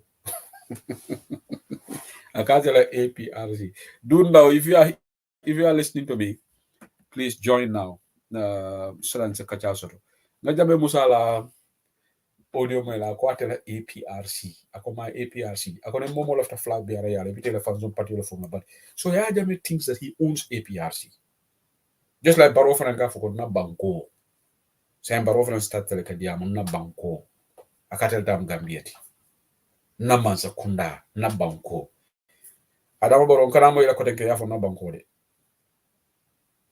kana o mo ila kotenke dukare because itate gambiati ni ka o fe kantul gambien wala neng mo tate gambiati banko mbele dentala adama boro be dandala la jang kana mo ila kotenke yafo na banko kana mo ila kotenke de because yabatelom ikafo na banko nyim banko belongs to all of us mo tate nyim banko ti Gambia belongs to all of us ito tabe kala mo banko ti na nyaadi mol mel yalan ko Gambia lan sarol properly fama bala karola fama karol wol fama lu manna e bama lu manna wol lef ngoda fala Gambia na banko so ko ite me yalan ko maybe karakili mo le fomo I karado o bota nam bantale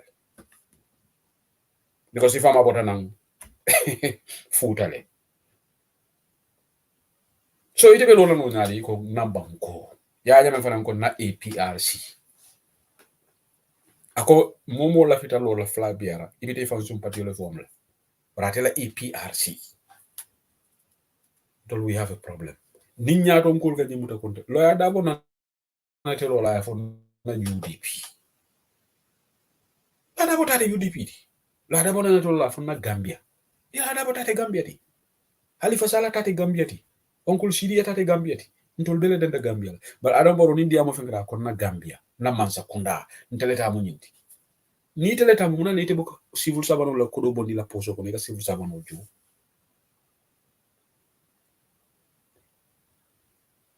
thank you Zizla wol faham tale the prime minister na cover our country our dates because the countries belong but Yaya Jammeh ka APRC personalize le sa ka council of elders lonely malong anateni wolle be kar diamola so ako interim leader so mari mala nyama ke interim leader ti do you guys know nyama njanya mala interim leader ti right maybe fekk sem makoy atondi Lamin Tamba malam fay Lamin Tamba ke interim leader ti ba Lamin Tamba be diaspora jan so sa ngana gesole batona dunda so fekk yama de please no join me on waxtan tuti mon tamit yow tamit nga wax ñu sa xelaat ci mbiri Gambia then you then after you close lines I'm going to start a new program on Bantaba that will be exclusively dedicated to Kola Solo.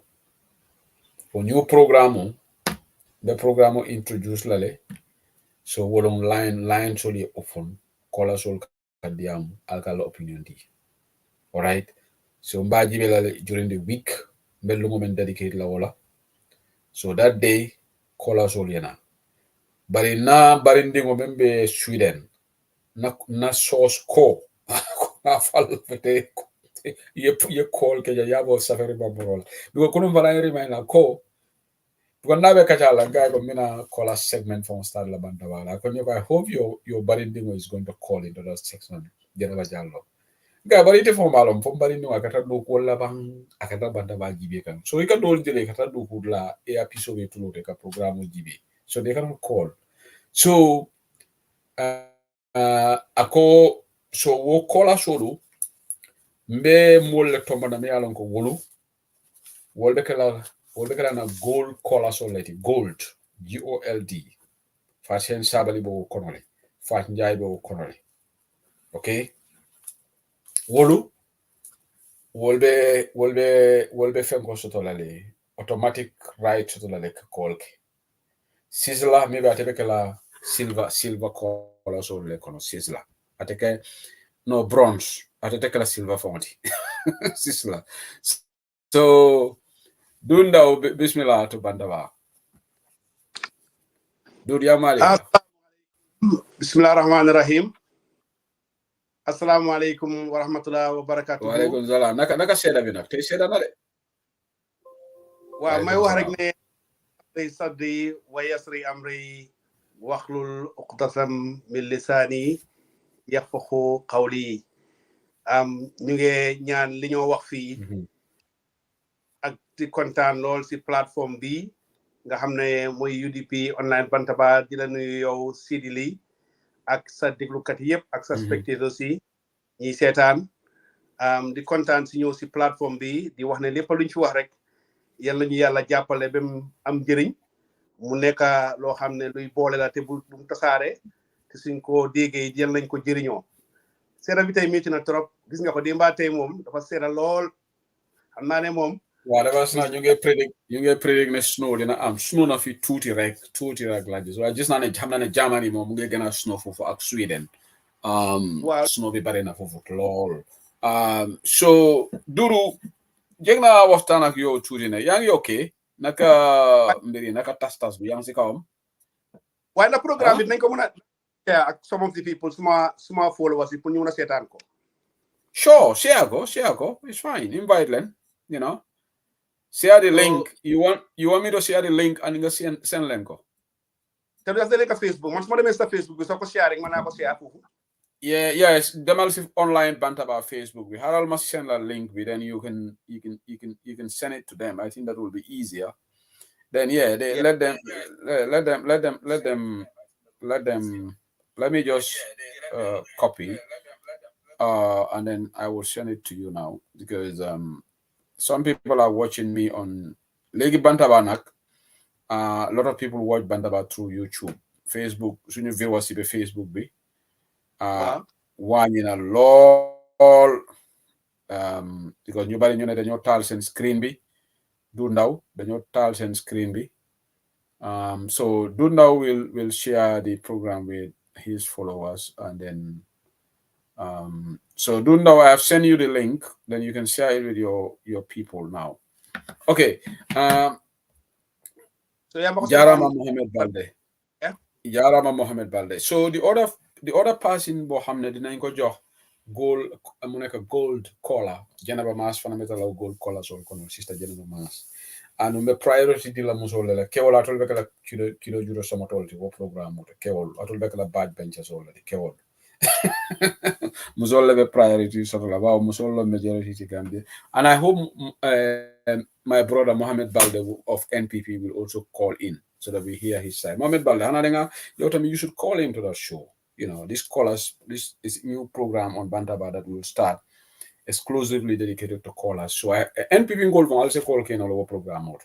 You can call in NPP Gold. It's not only for UDP members. NPP you can call in and you can have a chat. If you strongly believe that Barobe Cook and Keka, as long as Nendi Roman Kajirek, NPP Gold also go. So what program most likely have a Wednesdays like Wednesdays the program of so like because callers all solid. Callers all na bankola kobe nyaming you call it so wolo analysis te war la bake abekala call so atol be time sotola so momo yalan ko Gambia ko after for se call keno hanata mo NPP ko you can call him but decorum wala mafo jam mo nendirike mo kana kajar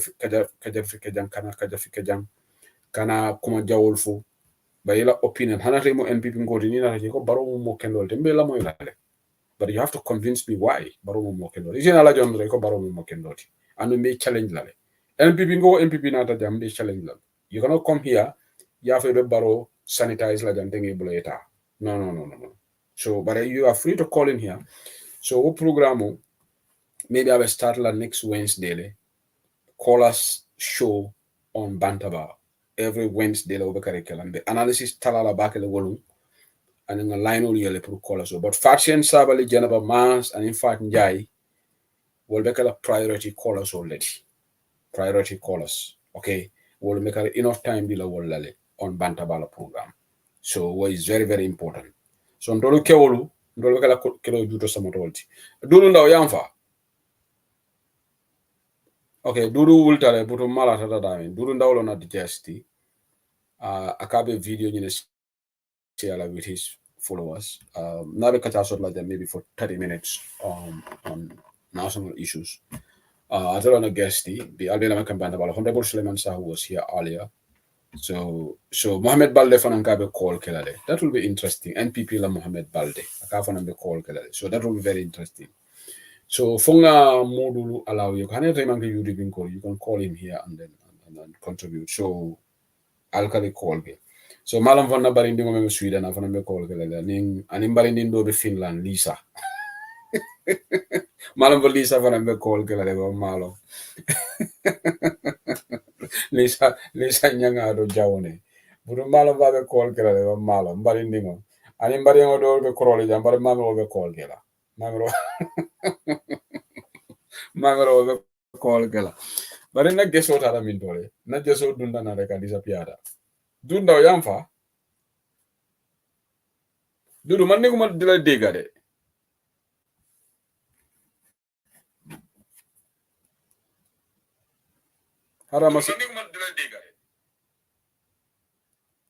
Okay, are you guys hearing Dudu? Because I can't hear him. Is it my device?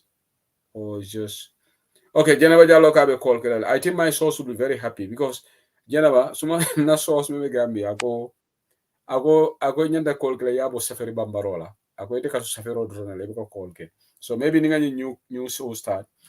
Lebe call Kerala. Dudu, you there? Dudu? Okay, I don't know what is happening. Yeah, call us all look at Dudu Moy. Dudu, you there? Marlon.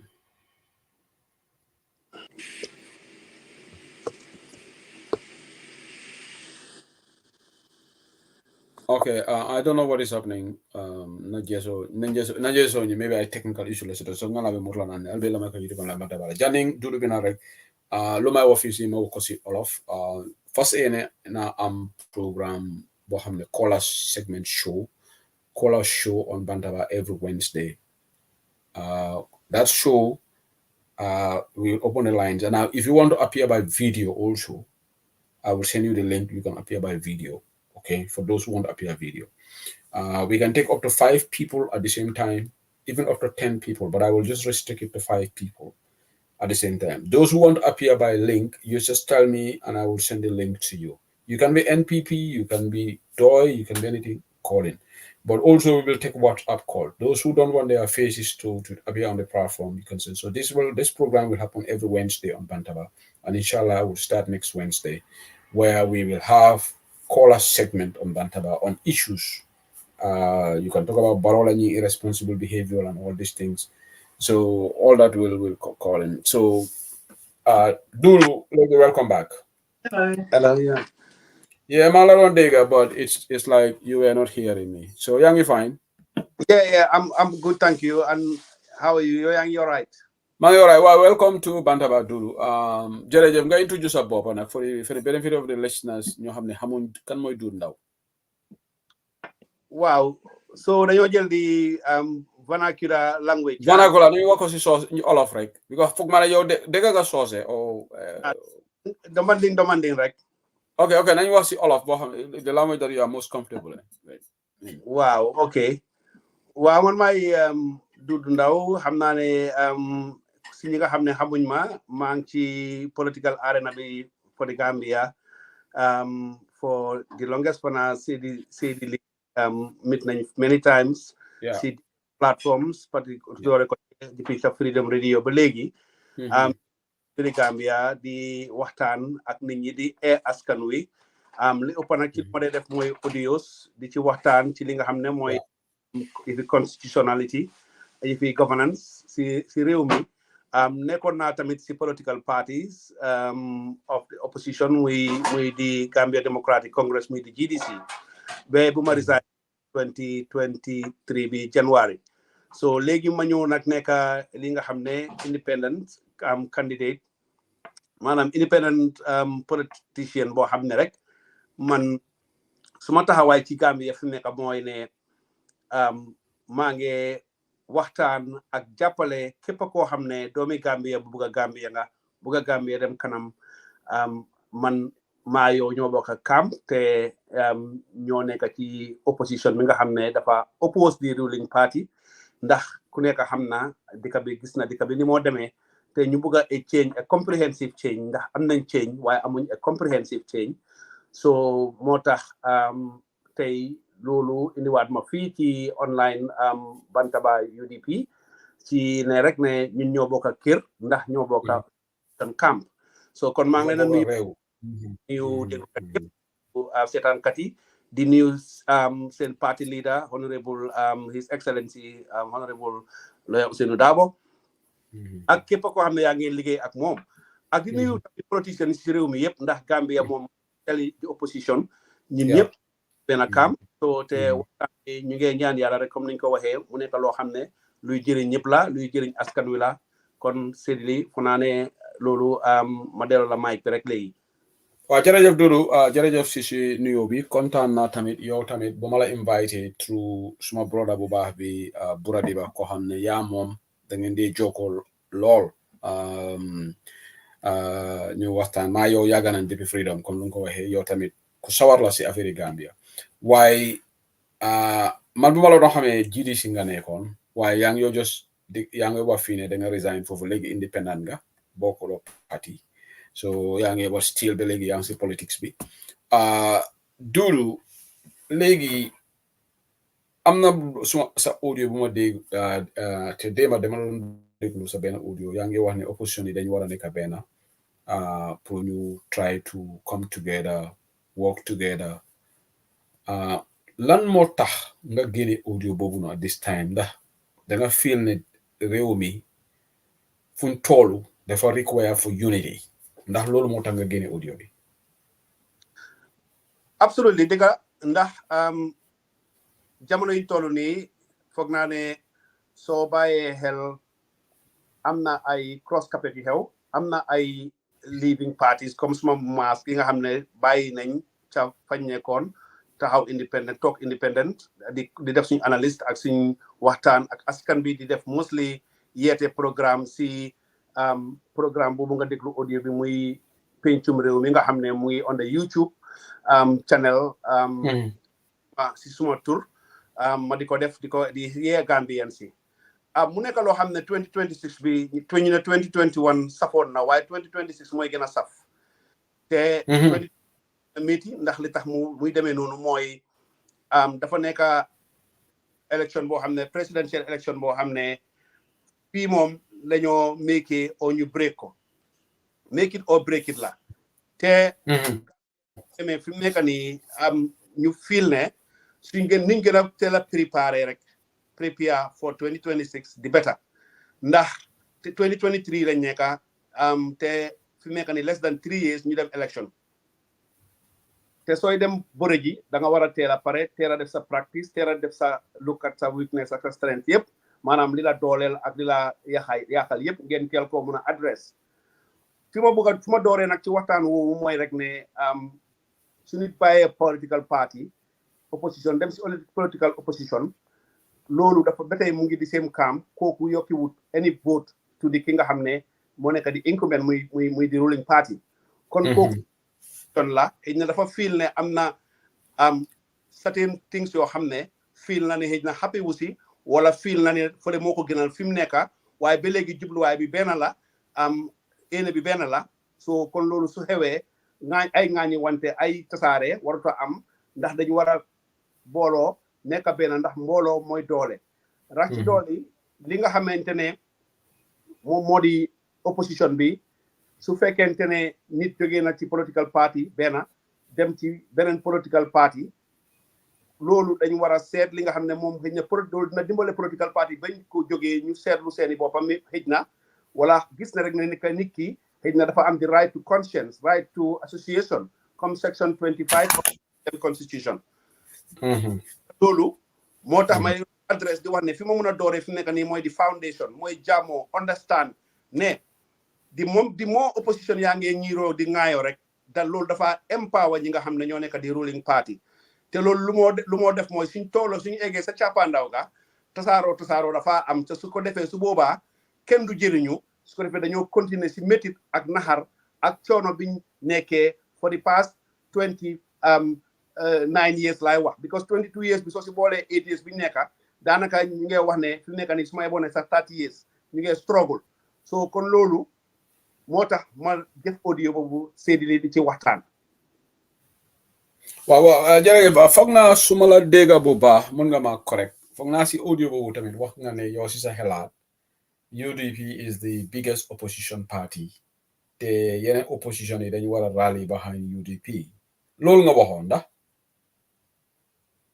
waaw wax naa ne UDP is the biggest party fi mu nekk nii te fi ma ko teg rek mooy ci election bi passé gis nañ ci mayoral election bi chairman yi ak chairman yi si different administrative areas yi ak si councilors yi foofu laa gisee ne am nañ amount of votes yi am te definitely it is comparable to any other political party in the Gambia loolu nag xëy na dinañ ci ñëw ci kanam waaye li nga xam ne moo tax moo wax li ma wax noonu teg ko si analysis yooyu mooy ne tey soo xoolee si presidential election bi ñu jógee ci 2021 gannaaw bu nga xamante ne ruling party bi win na ñi nga xam ne ñu tegu mooy di UDP moo commande di second te loolu su ma ko waxee nag dama wax rek ci dëgg te yàlla tax dama ko ne lii nga xam ne tey moo ñu gënoon a kale bi foo si ne du ma toppa ci sa gannaaw ndax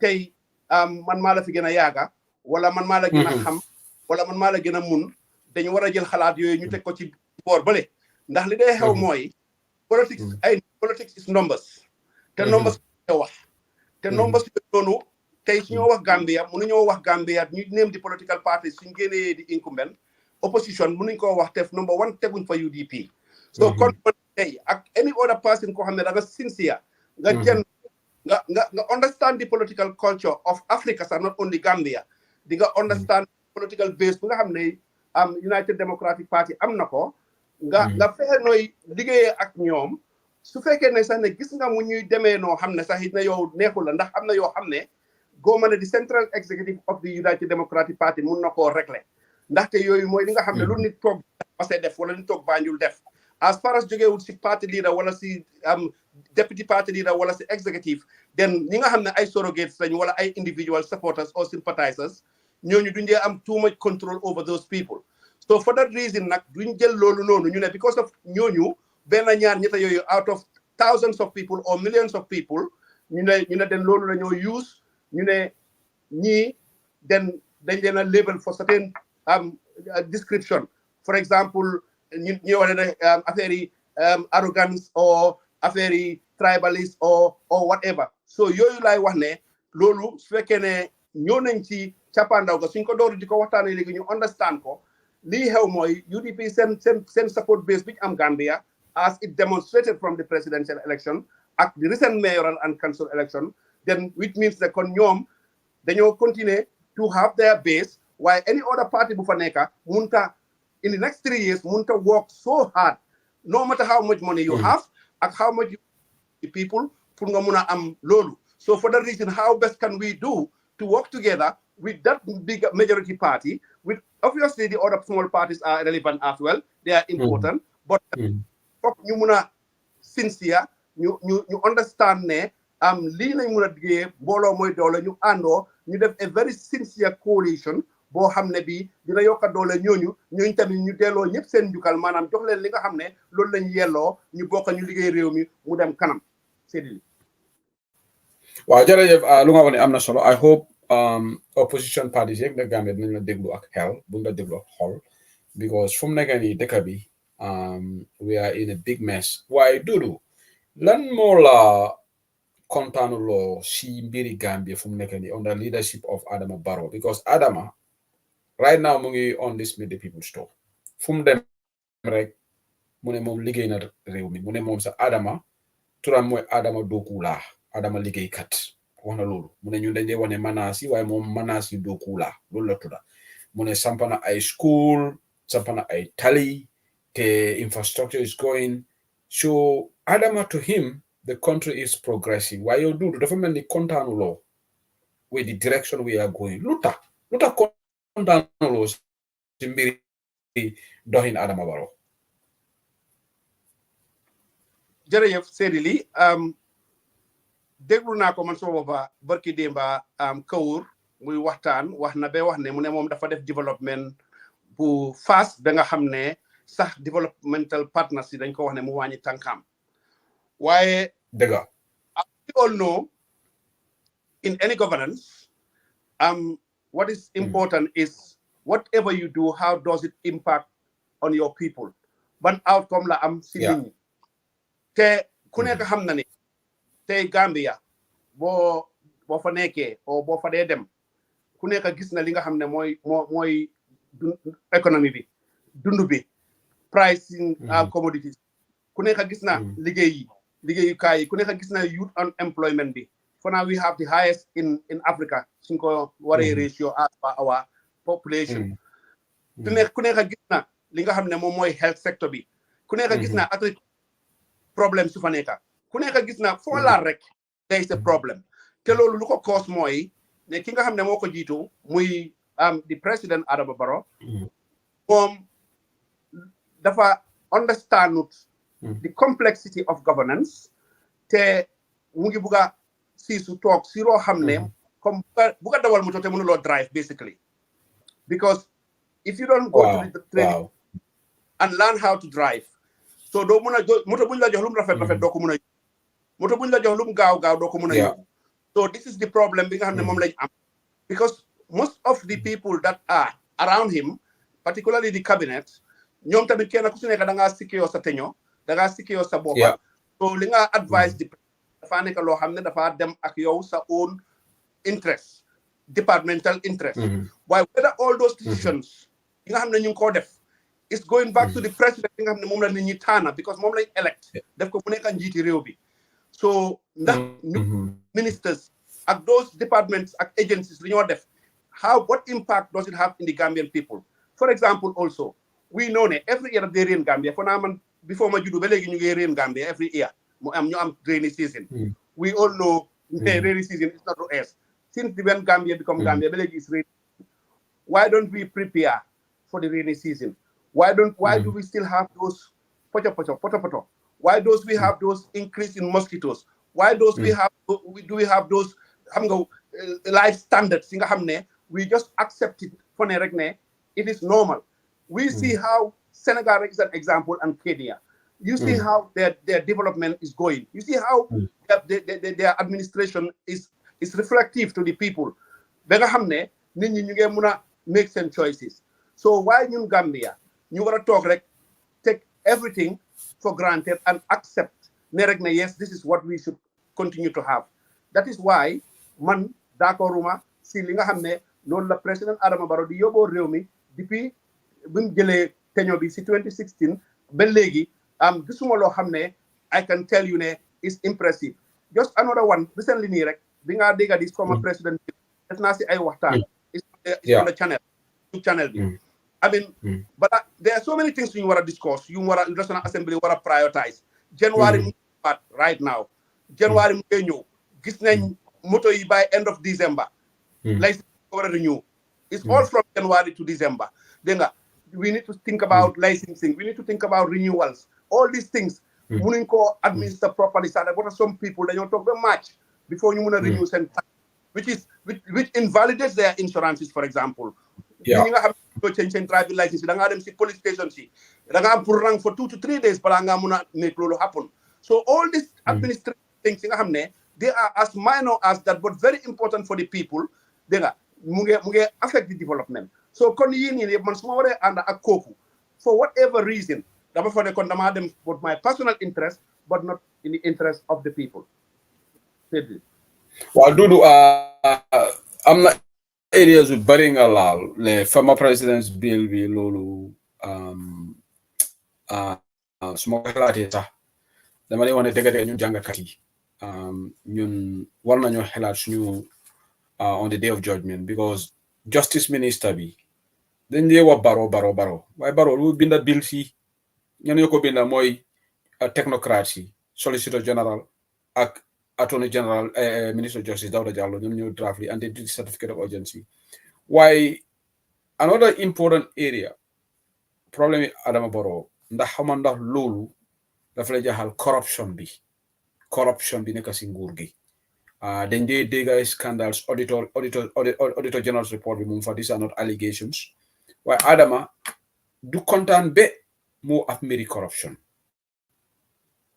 scandals upon scandals in government demba laa rëy open Gambia page benn su waare ñu ne another 3 tons of cocaine xawma gaal bu jógee Gambia ñu téye ko fale Sénégal so Dudu dëgga nguur gi dañ yées Adama mënut a yóbbu réew mi dafa mel ni lu nga how you describe it so bugg a dawal auto amuloo driving license moto bi lu mu rafet mun loo ko yóbbu waaye léegi ñun dañ am jiit boo xam ne munut waaye te du bàyyi mu ne moom dafa neex because xam nga pour nga nekk président Afrique duudu waaye yow tamit neex na lu nekk free yaa ngi am salary bu du jeex yaa ngi am 150,000 every day so ñun problème bi mooy duudu lan lañ mun a def ba ñu make sure ne Adama ñu arrêté ko 2026 because ñeneen ñi ñu ngi wax ne IEC problème la as long as IEC réglé wut maybe Adama dafa win at 2026 yàlla tere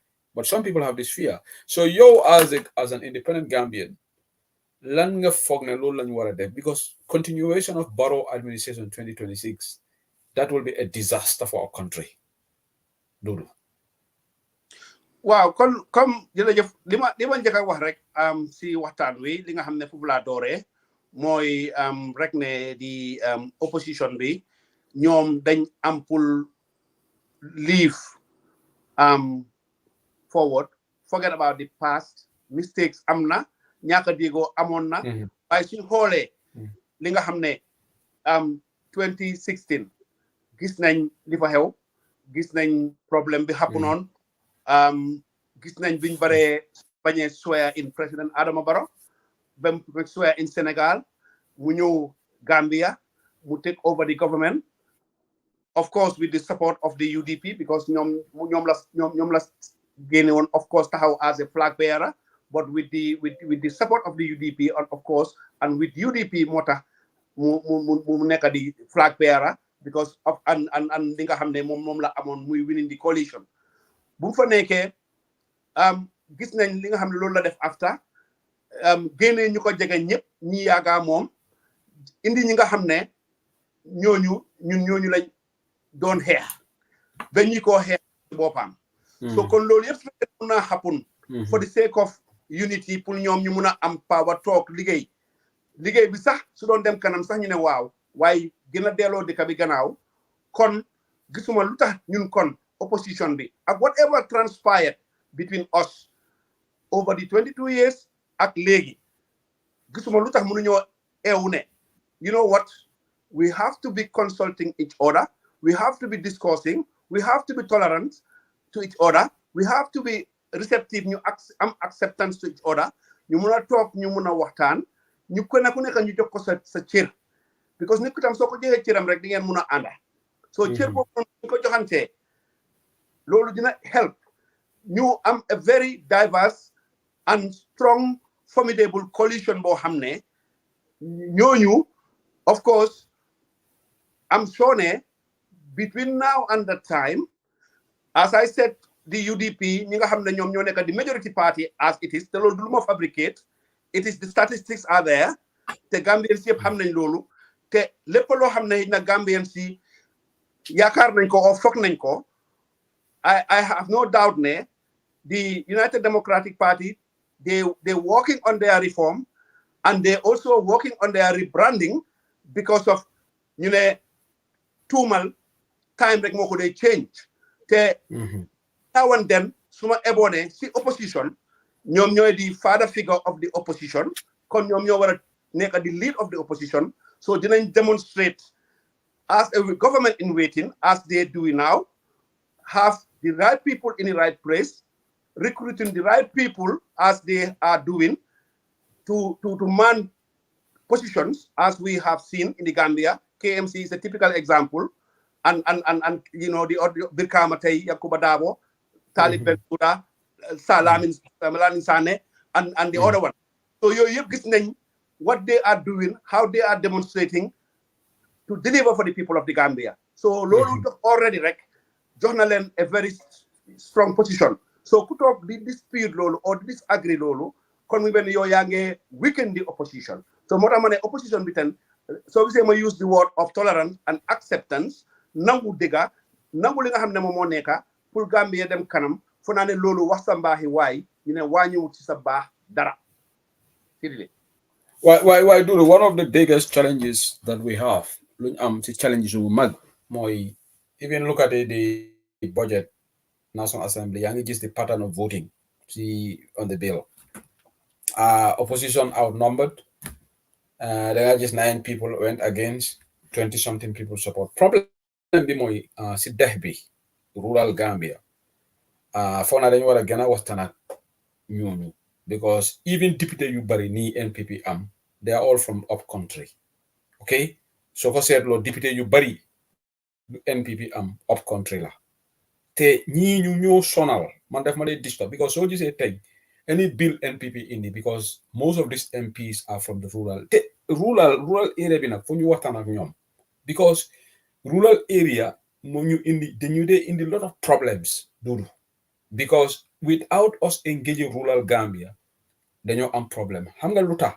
démocratie ku nekk am na benn vote they are also enfranchised dañ dee saani waaye ñoom lu ma jaaxal waxuma ñëpp de I'm just talking in general terms because am na ñu nekk rural Gambia du ñoo support presidency waaye I'm just talking generally ñoom dañ dee nekk di support ku toog rek Yaya Jammeh dañ ko daan support lefto ñoom elul Yaya Jammeh du doon génn si nguur gi yaa ngi remember bu ñu doon déglu results yi in 2016 bu results yi from up country where Yaya Jammeh was in the lead it's only Combo that turned the results in the favor of the coalition so the same thing the same trend lañ am right now most of these MPs ñoo xam ne léegi ñu ngi blindly following NPP di saani all these bad deals, all these budget lines, settle budget president Toby, you go yoka from 10 million to 30 million, you go support. The people you make see rural areas, the rural Gambia, generally, you vote these people. Ni lala naka la ñu mëna waxtaan ak ñi pour ñu dimbale ñu king this country because ñoom every time ñu ngi toog ne ñun dañoo toppa ku fa toog ku nekk si njiit daal yàlla mu ne bul ko against njiit dude, this is not a concern for you. Man, lii def ma dee disturb because tey bu ma doon déglu néegi député bi I felt very sad because most of these MPs are from foofu la NPP win foofu la ñu win even in local government election fan la NPP am 6 because West Coast winuñ fa KMC winuñ fa Banjul winuñ fa LRR winuñ fa where did they win ay Bassey la CRR and all this when are we going to get these people to be on the same level with us, Duro? For you understand that this is not about Yefi tribe, this is about country. Because you buy Yefi tribal voting and JDF. Tribal voting. Absolutely. I mean, Lolo, I'm going to start, Mom.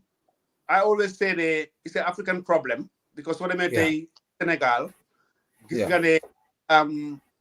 all of it, ñoo fa dee gën a mun a jiitu because su passé président Senghor bi nga xam ne moom moo nekkoon séeréer bi sax xëy na christian so da nga after moom ñi dee ñëw yëpp ay olof lañ dee nekk because of majority of Senegal olof lañ nga ñëw Gambia we have this thing about the Fullers and the Mandinkas because of course ñoom tamit statistically ñoom ñoo fa ëppa waaye soo xoolee tamit with that the statistics of the Fullers over 30% and the Mandinkas over 30%.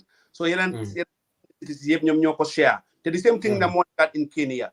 Gis nañ di ak yeneen luwa yi problème bu ñu dee am. Gis nañ Ruto right now ak Uhuru Kenyatta groupe am bi ñi nga xam ne ñoom ak the other group of the opposition ñoom Raila Odinga. So loolu yëpp soo ko xool di nga understand it's an African thing ethnicity ku nekka fi nga gën a bokk foofu nga dee gën a jàppa waaye fi mu nekk nii man dama believe ne as we stand loolu nga xam ne moom moo nekk di ethnic connectedness boobu noonu loolu pour mu change sax is gonna change take decades for change of culture and change of mindset but politically the political culture fi mu nekk nii dañ so nit ñaa soona so nit ñaa xiif nit ñi ñoo mar so nit ñi fi mu nekk li ñu war a seet mooy kan moo ñoo jëriñ kan moo ñoo indil loo xam ne dinañu génnee fuñ stage bi nekk nii yóbbu ñu si another level te loolu noonu suñ ko war a def te foog ñu that mindset behind seet ñi nga xam ne ñoom ñooy taxaw comme tey su coalition ñëwee taxawal koo xam ne is a good candidate well educated well experienced pour run a specific area so ñoom buñ jël ne kii mooy suñ bokka kooku la ñoo taxawal tey ne kooku su demee si parlement bi most of those MP yooyu jógee ci koog yi nga wanoonu bu ñu nekkee ci parlement bi sax duñ dee wax they always quiet so they don't participate so they were just voted to go and get their prados and get their monthly allowance understand so si koog yi yow sa gerte sax duñ ko mën a jaay properly duñ la jox njëg bu baax last week rek maa ngi ne ba léegi gars yi jaayaguñ feeguñ leen ba pare an maa ngi dégg ne ñoom si seen boppa alaawuñ leen sax pour ñu jaay outside di Gambia maa ngi dégg benn bataaxal boo xam ne indi radio ne kuñ si jàppa ngay génnee sa gerte ba jaay beneen dëkk dinañ la teg daan nañ la teg si loi so waaw loolu lañu wax ñu leen a threaten so ñoom ñi nga xam ne ñoom ñoo nekk si kaw gi ñoom ñoo gën a tee soona sax ñun ñu nekk ci teeru because ñoom nekk ci kaw gi ñoom su ma eboon ñoom ñoo amee Gambia ñoom ñooy béy ñoom ñooy defar dund gi ñoom ñoo koo béy te ñoom ñoo nekk di poorest because most of them amuñ courant most of them dox dégg nga dañ am pour dem ay kilomètres sax pour cast a vote for election so léegi yow dem sa doomi school di xale yu ndaw at the age of 8 9 dégg nga dañoo dox ay kilomètres pour dem school so loolu noonu yëpp yow bi nga xam ne yaa ngi dem ñi nga xam ne yaa ngi leen a empower all the time nga ne doo leen against ko yàlla moo leen fa teg yàlla boobu is yow yaay yàlla boobu noonu parce que ñun ñoo represent yàlla ñun doomi aadama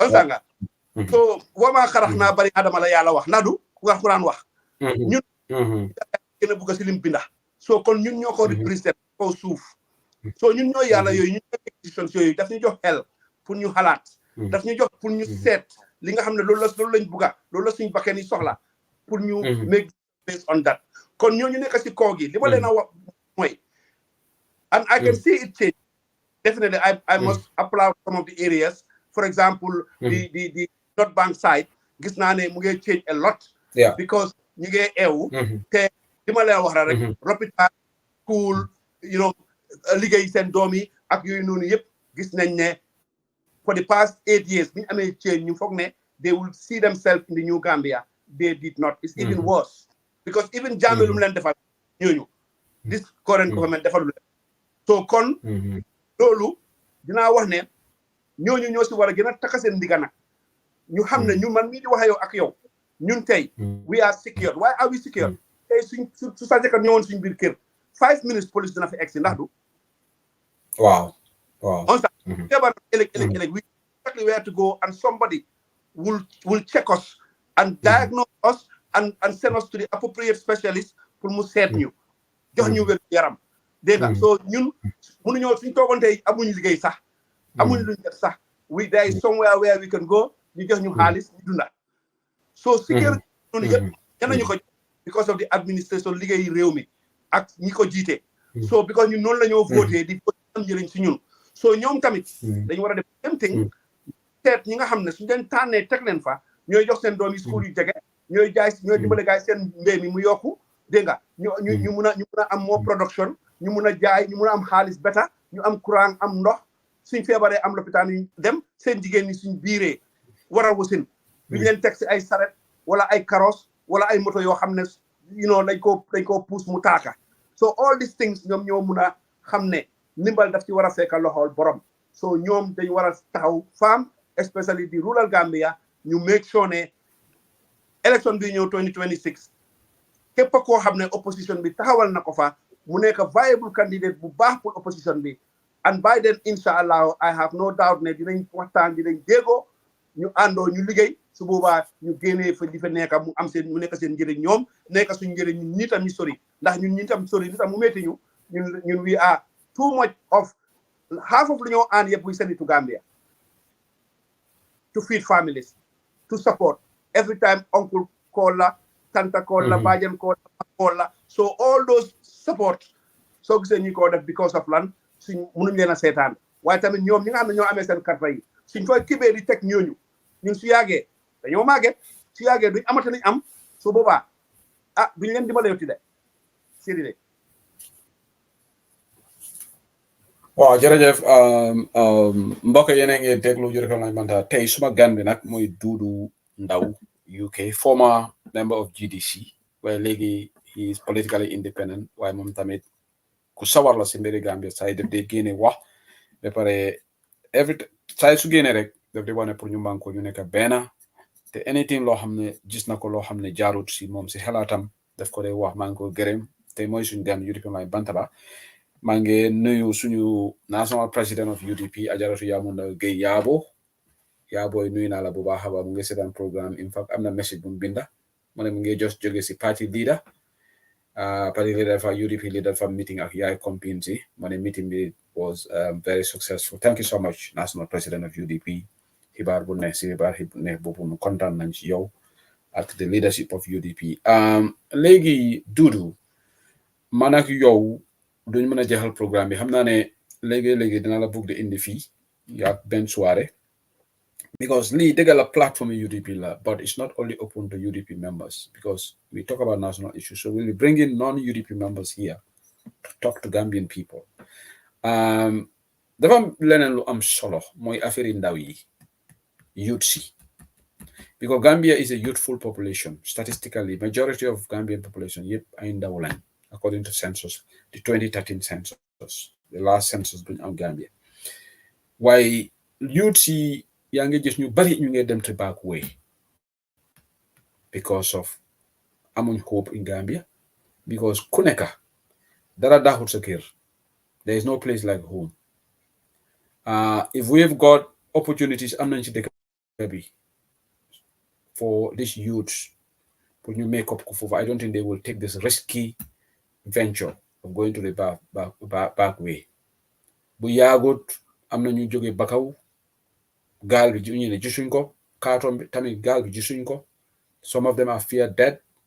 Some of them send family members ba léegi ñu ngi live in the hope ne one day they would be found. And Dudu ba léegi nguur gi ñoom daal faale wuñu. You look at the budget, I think the youth and sports allocated 122 million.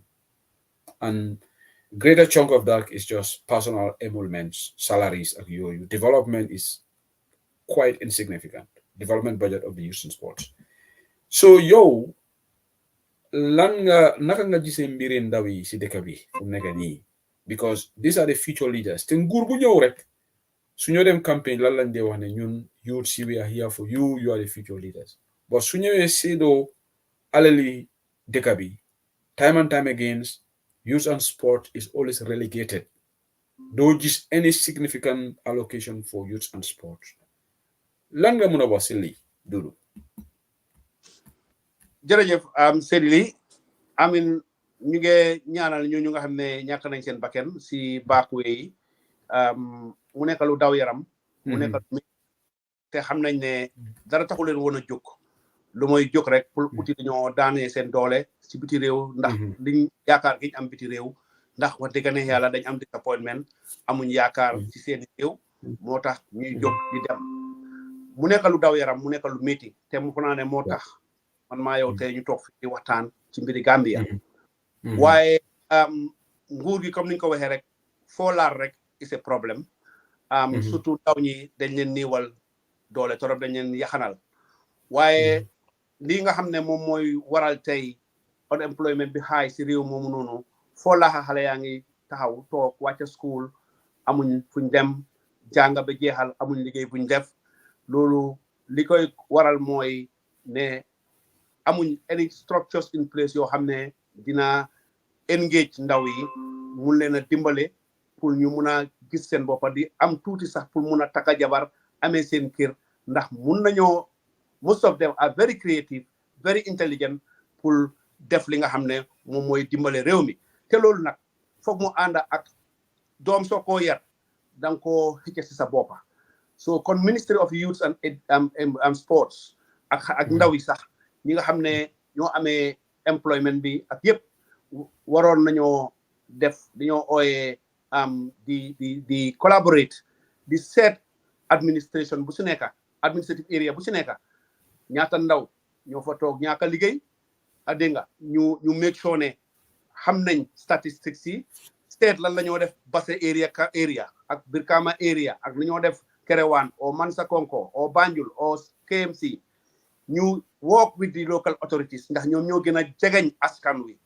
ñu xam xale yooyu noonu ak gox yooyu noonu lan lañ leen mun a engage ba pare di leen jox sax ndimbal stipend maanaam support boo xam ne tey comme fii da nga dégg ñu ne apprentice amin su fekkee ne tey ñu ngi la yóbbu ji technical training institute xëy na am na xale yoo xam ne seen loxo daf moo gën a baax seen xel mi they can do technical work ñu leen a jox some allowance pour benn 6 months ñu jànga benn métier suñ paree once nga dugg si métier boobu so di nga si gis loo xam ne di nga ne man kat I don't need to go to Europe because now I know how to make a table, now I know how to make a chair, and or I know how to repair a vehicle. So su ko defee ñoo kooku dina dem ubbi garage-am wala mu dem ubbi atelier am di defar furniture yu nice, su ko defee muy see am xaalis during that course of the training, moo xam up to 1 year or up to 6 months. Government mu leen dimbale ci loo xam ne at least ñii bu benn 2000 dinañ ko téye or 3000 moo gën ñu nekk foofu di yokk seen fay ñoom. So loolu dina reduce a lot si traveling bi ndax di IOM that organisation nga xam ne moom moo amee International Office of Migration, dañ dee support government, international partners dañ dee support government pour wàññi li nga xam ne moom mooy tasaaroo bi ak especially the back way using the river, because des bi am nekkul na ñun rek la lay affect sa Gambia waaye dafa affect àdduna si yëpp.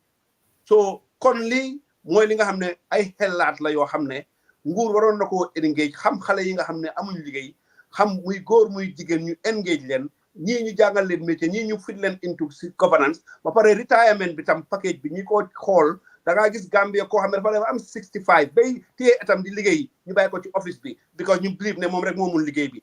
Loolu is a failure because when you are at a stage of departure da nga war a leave ñu promote keneen based on performance. So loolu dafa yokk productivity of the administration. su ko defee tam ñu ndaw ñi mun a dugga si start nekk ay clerks wala nekk ay junior officers fi yàggee ñu tamit nañ mën a develop dem to the higher level. But ñoom niñ ko defee fi mu nekk dafa mel ni gaal gu paan rek nekk si digg géej, amul machine amul dara, so kenn mënut a eeg kenn mënut a wàcc foofu laal lañ toll fi mu nekk nii.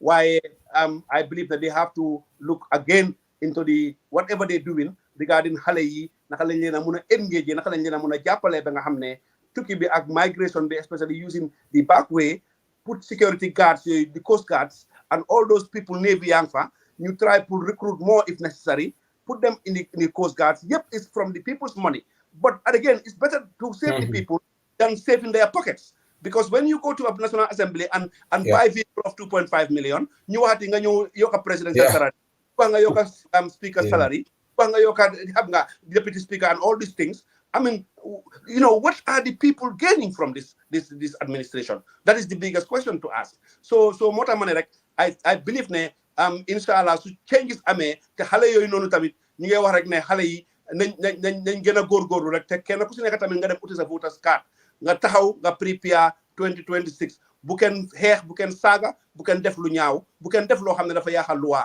na ñëpp préparé te make sure ne ñoom ñooy manage the frontliners from the back, make sure ne ando am na benno am na ñu jël seen card si throw ko to that coalition su ko defee ñu mun a win ñu ceeñal leen status quo bi inshallah. Thank you so much Dudu. Lu nga wax ni am na solo, ndaw yi dañu war a prepare ñu am suñu voters card because Dudu dama de xelaat mbiri Gambia léegi ñun ñu ne réewi jullit lañ predominantly Muslim country, waaye soo ko seetloo national king bi ñan ñoo nekk di ko share within themselves, président bi ak cabinet am, député yi, top brass, ordinary people are just at the mercy of God. Big soo ko seetloo léegi ñu ma wax ne moo tarawale mu ne IEC mu ne Pa Samba Jaw, coach Pa Samba Jaw dafa share the proposal of the speaker's annual salary benefits. ñene ñu ngi mën a 1.2 yaa ngi gis ñu ne 2024 budget bi ñu ne speaker salary speaker $1.2 million Fabakary Tombong Jatta, responsibility allowance $360,000, residential allowance $480,000. This is what this is in the proposed. Deputy ñu ngi defal because ñoom ñoo dee prepare seen budget. What people have to understand, yes, finance minister ñoo dee def lii waaye léegi député bi ñoom ñoo dee prepare lii dugal ko si budget bi. So lii moom doo mën a blame finance minister for this. It's the National Assembly. Robbing allowance $120,000, professional allowance $240,000, telephone allowance $108,000. He will also get his cut from the $34,800 basic car allowance for members, even though he has an official car from the state. But again, he said he is paid a residential allowance despite already owning a home. Lii yëpp speaker Fabakary Tombong Jatta pour lan tuudu man dama dee waaru ne ñii ndax am nañu ragal yàlla dama dee toog ndax ñii ñu ne dañ di julli ajuma bu nekk sol seen warambay dem julli waaye ndax ñi am na benn nit a poor nation like Gambia boo xam ne people are living in abject poverty nit yi ñu ngi struggle dunda bi duudu these heartless people in the National Assembly because lii dara heartless lu passé lii is completely heartless. These people are very heartless. Nakala speaker bi nga ko def 1.2 million. And this is the thing. And if you go to the minority leader, Alaji Estabo, Montame salary is huge, hefty, huge salary. It's not, let's be fair. It's not only these people. Majority leader, Billy J. Tunkara, ñom yep am nañ allowance bi. Minister yang doon wax député jënd nañ fe 3 point something million. So what about ordinary Gambian? Lan la de am si budget bi. In fact, Adama génn na fii bu yaagut yaa ngi ko dégga mu ne léegi nit yi su ñoo demee lopitaan luñ dee fay mu ne $25 la waaye léegi dañ ko def $100. That's 300% increment. waaye lan la ñoo yokka pour ñu xam ne dañ neewu doole. So Gambia daal dafa mel ni ñan ñoo koo seedoo cabinet bi député yi ak high ranking officials of government duuru d'accord nga si lii suñu national budget bi ñi ñoo ko dee seedoo 100% d'accord naa ci loolu bu baax 100% ndax ku nekk gis na rek recently lu fi xew in the last 3 months so waxuma laa nag since 2018 ba léegi sax 2017 2018 léegi so gis nañ li nga xam ne moom lañ nekk di def waaye man dama dee wax rek ba léegi président bi moom lañ tànn jox ko réew mi jiital ko so the buck stops at him because moom moo tànn cabinetam te dañ wax di separation of powers léegi su fekkee dañ wax separation of powers at the same time moom mu nekk ki nga xam ne moom mooy nominate the 5 people boobu noonu including the speaker bi moom ba tey kon separation of powers sax ba léegi taw faa nekk bu baax moo tax ñu doon wax ne ci draft constitution bi ñu doon di wax ne na appointment na loolu nekk an appointment from an outsider a very intelligent educated person ak yooyu noonu because otherwise président bi dafa am hand foofu so te lu cabinet bi def budget line lu cabinet bi def because budget suy ñëw kenn ku nekk di nga def sa budget line ministry bu nekk ak department ak agency di nga def sa budget line soo defee sa budget line suy noonu ngeen put ko together mu dem si di ministry of finance mu xool ko so su fekkee ne in the interest of the executive la muy di président ñu yóbbu ko si national assembly bi speaker bi national président baa ko fa teg of course daf koo taxawal especially buñ ko joxee moom sax lu moo seex nga xam ne dañ koo yokkal moom bosam soo xam ne kooku noonu du bañ su ko defee nag ngeen am fa national assembly yooyu nga xam ne ñoom vote yes sax rek lañ xam ñoom xamuñ sax no because duñ dee understand sax xëy na some of the things ñu ngi war a discuss so yii nii yëpp is happening te mu ngi affect the population li nga xam ne moom moo nekk di xaalis bi fu moo jógee di consolidated revenue fund boobu ak poti askan bi buñ nekk central bank of the Gambia ñoom ñoo ko contrôle so ñoom ñoo ci nekk di def li nga xam ne loolu moo leen neex loolu moo leen saf waaye fàtte askan bi ñu dëkk ci seen naxar ak seen métit dégg nga ko dem Gambia mu ngi complain su ma la waxee how many people in the Gambia family and friends seek support every time every month because of dëkk bi neexut salary yaa ngi low $3,000 nga war koo fay nit average government officer police officer corruption bi ne rampant because of the low earnings yooyu noonu yëpp seetlu ñu ko defaree ni ñoo yokkalee gars yi ni ñoo defee liggéey yi ñoo indee money moo di increase the deficit di aba moo money di pay moo bor xam nga so yooyu noonu yëpp mu ngi ñoo affect decisions yi ñoo make moo nekk di right decisions so loolu tax nag su fekkee ne léegi en particularly sax man dama dee wax ne man dama fa ne ñoom dañ zero base budgeting lañ dee def because ñoom every year bu ñëwee budget dañoo ñu indi lu ees duñ dee go back tax to the budget yi nga xam ne mu ngi fa woon ñu seet léegi li kii joxoon nañ ko ministry of for example agriculture joxoon nañ ko $25 million last time so what has he done this time then lan la indil askan bi lan la def they don't do that they just come up with new things every time so mu mel ni ñoom every time rek dañoo use that zero based budgeting system ba pare léegi suñu indee si national assembly bi nag of course ñooñu tamit dañ ci dee jëriñu dañ ci dee gis seen boppa su ko defee ñu vote ko yes moo waaye am nañ nag some good National Assembly members ñoo xam ne from Doy ak from the other parties ñu fa particularly the UDP and National Assembly members ñi nga xam ne at least ñoom tamit dinañ tey taxaw all the time di wane ne même suy am sax ñun d'accord and look we applaud them for that because ñun tamit ñu ngi observe ñu ngi seetaan ñu ngi gis te ëllëg dafa te buñ fàtte ne ñoom ñëpp ñuy enjoy tey o ñuy def yii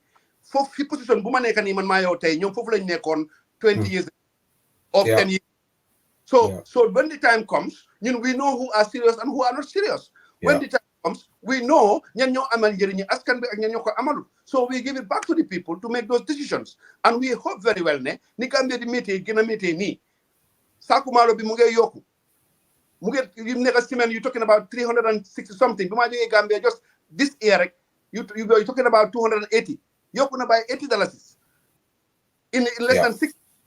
So all these things nga gis ne increment bi mu ngi dem like kenn xamut no fan la moo dem te nit ñi seen salaire yaa ngi still remain low kon nit ñooñu noonu man I have no doubt ne dinañ jëli seen uti seen carte yi toog bu kenn xuloo bu kenn xeex bu kenn def lu ñaaw bu kenn yaaxal lu waa dem vote te IEC bi by the time you get there we will address them.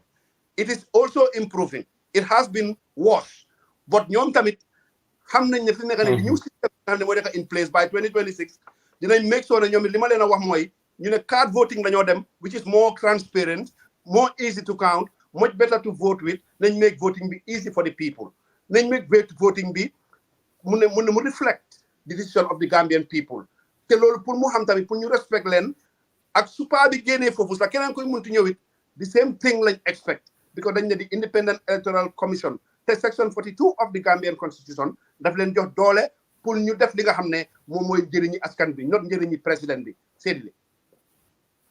waaw jërëjëf fu ñëw daanal wax bi because dama la invite fi 30 minutes te xala mu ngi xala guddi fu mu nekk nii te xam naa ne bu yàggut na nga wàcca liggéey so thank you léegi ñu ñëw conclude interview bi rek thank you so much Mr. Doudou Ndaw former member of GDC léegi independent politician la bokkut fenn xam nga dina ñëw UDP nag xam nga da nga ñëw UDP but there is one thing that question within ECOWAS now they have this there are calls for no to third term for leaders. ECOWAS MPs, a Ghanaian MP and a member of parliament from Liberia made calls, even Adama Barrow growing calls that he should not go for third term, even though Lolo Nehut NPP supporters. So what is your take on this pattern? Sister Hela, do you think Barrow would go for third term? Knowing that right now, Adona, there is growing his godfather in Senegal, Macky Sall, is not going. Why Barrow announced on the 2026 mom did not tahaw. Seriously, do you think he will go for it? Dudu? Wow, Barrow 2026, li ko war a taxawal 70% of li ko taxawal mu ngi jógee ci UDP naka la moo stratégiser. Because Barrow fi mu nekk nii mu ngi taxaw si labeling boobu noonu of the UDP ne harassment beeg tribalist beeg yooyu noonu yëpp man de wax naa ne I've never seen a video of Honorable Ousainou Darboe Excellency fu mu taxawee mu wayi fi olof wala soose wala joola waaye gis naa President Barrow day fu mu taxawee si rally ba soona including his ministers ñu wax loolu kon if we are judging tribal of course man dama believe ne kon President bi sax lañu war a gën a hold accountable to that even though tribalism does exist in the whole world but yow nga nekk a person of that high responsible office waruloo mën a taxaw in public di emphasize loolu we've seen it maa ngi remember in 2018 when I was in the GDC 2018 or 2020 sorry bi nga xamante ne ki nga xam ne moo di current minister of agriculture Demba Sabally ñoo fa nekkoon moo nekkoon si national chairman waxee ne 2 years of kii Adama Barrow moo ñu gënal sax di 2 days of Honorable Ousainou Darboe Excellency man ma génnoon ma counter loolu because man maa nekkoon di diaspora PRO te li taxoon may doon counter loolu because like I always say dama believe ne opposition should not always fight but again that time mu ngi am the intention to def lim def dem NPP time boobu mu ngi uddi yoon pour dem NPP exactly so sincere doon wax ali rek ci starting bi but UDP ni ñoo stratégiser li may mané political parties ci modern democracy bi ñoom not ne rek ne you know pour dem election lañ waaye ñoom dañu war a nekk ñoo xam ne dañ war a encourage the citizens bi si morally ak procedurally am nga legit si li loo xam ne dañ koo def ba tax na si kaw loolu soo gisee ma ne la UDP ñoom fi mu nekk nii ñoom ñooy drive nan la NPP di demee so fi mu nekk nii il faut toll ne comme rebranding ak reforming boobu ma la wax noonu and we all know ne in the last 22 years during the days of Jammeh UDP mënutoon a def lu bari lu moo def tey which is a good news because of course ñu ngi woon under the dictatorship and things were just hard in their side and ku nekk gis na what they had to go through and of course gis nañ tamit after loolu noonu immediately from 2016 ba léegi improvements yu ñu def so maa ngi leen a encourage rek pour ñu further work on that to reform and rebrand knowing that they are the biggest political party now. Dogomalasa, there is a very interesting text message I received from Gambia. You're so polite, I will read it. This person is very close to the corridors of power. Amna Luma Binda in terms of Barrow that in the context of 2026. So for this analysis, I will read the text message verbatim. This person is very close to the system there. So because mungi deglo program bi buma la laje nda Barrow 2026. I'll just let you finish answering your questions because I don't want his opinion to influence mine. To play into whatever you're going to say. So you go ahead. I think this is going to be very interesting for people to know. I don't know how true this is, but it's very interesting. Go ahead and finish your. Sorry to interject. Apologies, my interject. You know, sorry. No problem. Yeah. So for example, lolu moy yeah. So su fekkee ne léegi UDP taxawal nañ ki nga xam ne mooy Excellency Ousainou Darboe Barrow dafa believe ne si boppam bi even though foofu sax is a 50-50 chance for him ne du win waaye dafa believe ne in that case moom su demee election dina win because one Gambians he will prefer him before Ousainou Darboe moom si boppam bi moom si doxalinam si ni ma ko analyser waaye su fekkee ne ñëw nañ from their reform ak their rebranding ñu ñëw ñu ne léegi we have a new candidate boo xam ne dina encourage diversity dina encourage dina nekk face of the party boo xam ne tey man xam naa ne UDP majority of the or suma tuddul majority sax half of your executive xam suma ay ñoom tantang fa aji Seynabou Yam Seka ñoom Bajen ñoom Yaamu Ndaw aji Yaamu Ndaw yaabo suñu xarit su yaay ak many of them ñoom aji ñoom kii Oli Diba Wada suma cousin many of people suma friends they are there so ñooñu ñëpp they are Mandinkas waaye xam nga li Laura Jawara ndeysaan politique la he played the game with honorable Halifa Sallah with the doy if you remember and loolu dafa nekk si dafa tënk doy ba nga xam ne daf ko yaaxal lu bari even though we know the caliber of Halifa Sallah ak what he can do but li nga xam ne tam moom la ko Jawara sànni woon loolu la ko Gambien si doon gisee as ne ñii dañ fi nekk rek di make noise di doyadi so ko wax ñu ne la Gambia doy nii waaye ku nekk xam na tey ne doy same position in the Gambian politics so moo tax ma back to lu ma doon wax rek ne su fekkee ne nag ne UDP ñëw with that decision and I don't know what is their plan. I'm not in their executive and I don't have any link with any of them there, but all I can say is ne Gambians tamit there is 60% or 40% boo xam ne sorry di ñoo nekk di undecided voters yi ñooñu non partisans yi ñooñu tamit ñooñu seen mindset moo need to change and changing lan moo leen a magnetize lan moo leen a pull from that UDP's decision ba nga xam ne ñooñu dina ñëw support di UDP ñu génnee fa Barrow because ñoom tam soona nañ ñoom tam bëggaatuñ fa Barrow boo tamit xamuñ ban direction la UDP di jël so lii mooy li nga xam ne man mooy suma analysis si mbir mi so ba tax na I encourage you guys pour comme ni ma ko waxee rek ne it's better half a loaf is better than none so we take President Adama Barrow out of office in 2026 ñu am a better Gambia led by you people with the right person of course boo xam ne dina nekk foofu noonu with the whole Gambia and I'm not saying in any way ne dama discredit honorable Ousainou Darboe because man xam naa ko personally more than ñi nekk si gannaawam sax xam naa ne amul benn tribalisme bu nekk ci moom xam naa ko depuis ba maa nekk xale bu ndaw te suma ay waajur xam nañ ko bu baax a baax a baax benn tribalisme nekkul ci moom but Gambian party especially even African party ki ko jiite lu mu dee nekk loolu lañ dee moomale parti bi so loolu tax Mama Kandeh fo GDC ñu ne parti Pol la UDP ñu ne parti Socé because of Ousainou Darboe nga dem si APRC ñu ne Yaya Jammeh moo ko jiite woon Joolaa la parti Joolaa nga ñëw doy ñu ne Halifa Sallah Olof la and all these things demography of the people of the Gambia. Thank you. No, thank you so much. Mbari mbokk yi yéen a ngi déglu du ndaw mooy suñu gan moom lu ma wax fii ne xalaatam la moo wax lu nga wax ni am na point but I think ne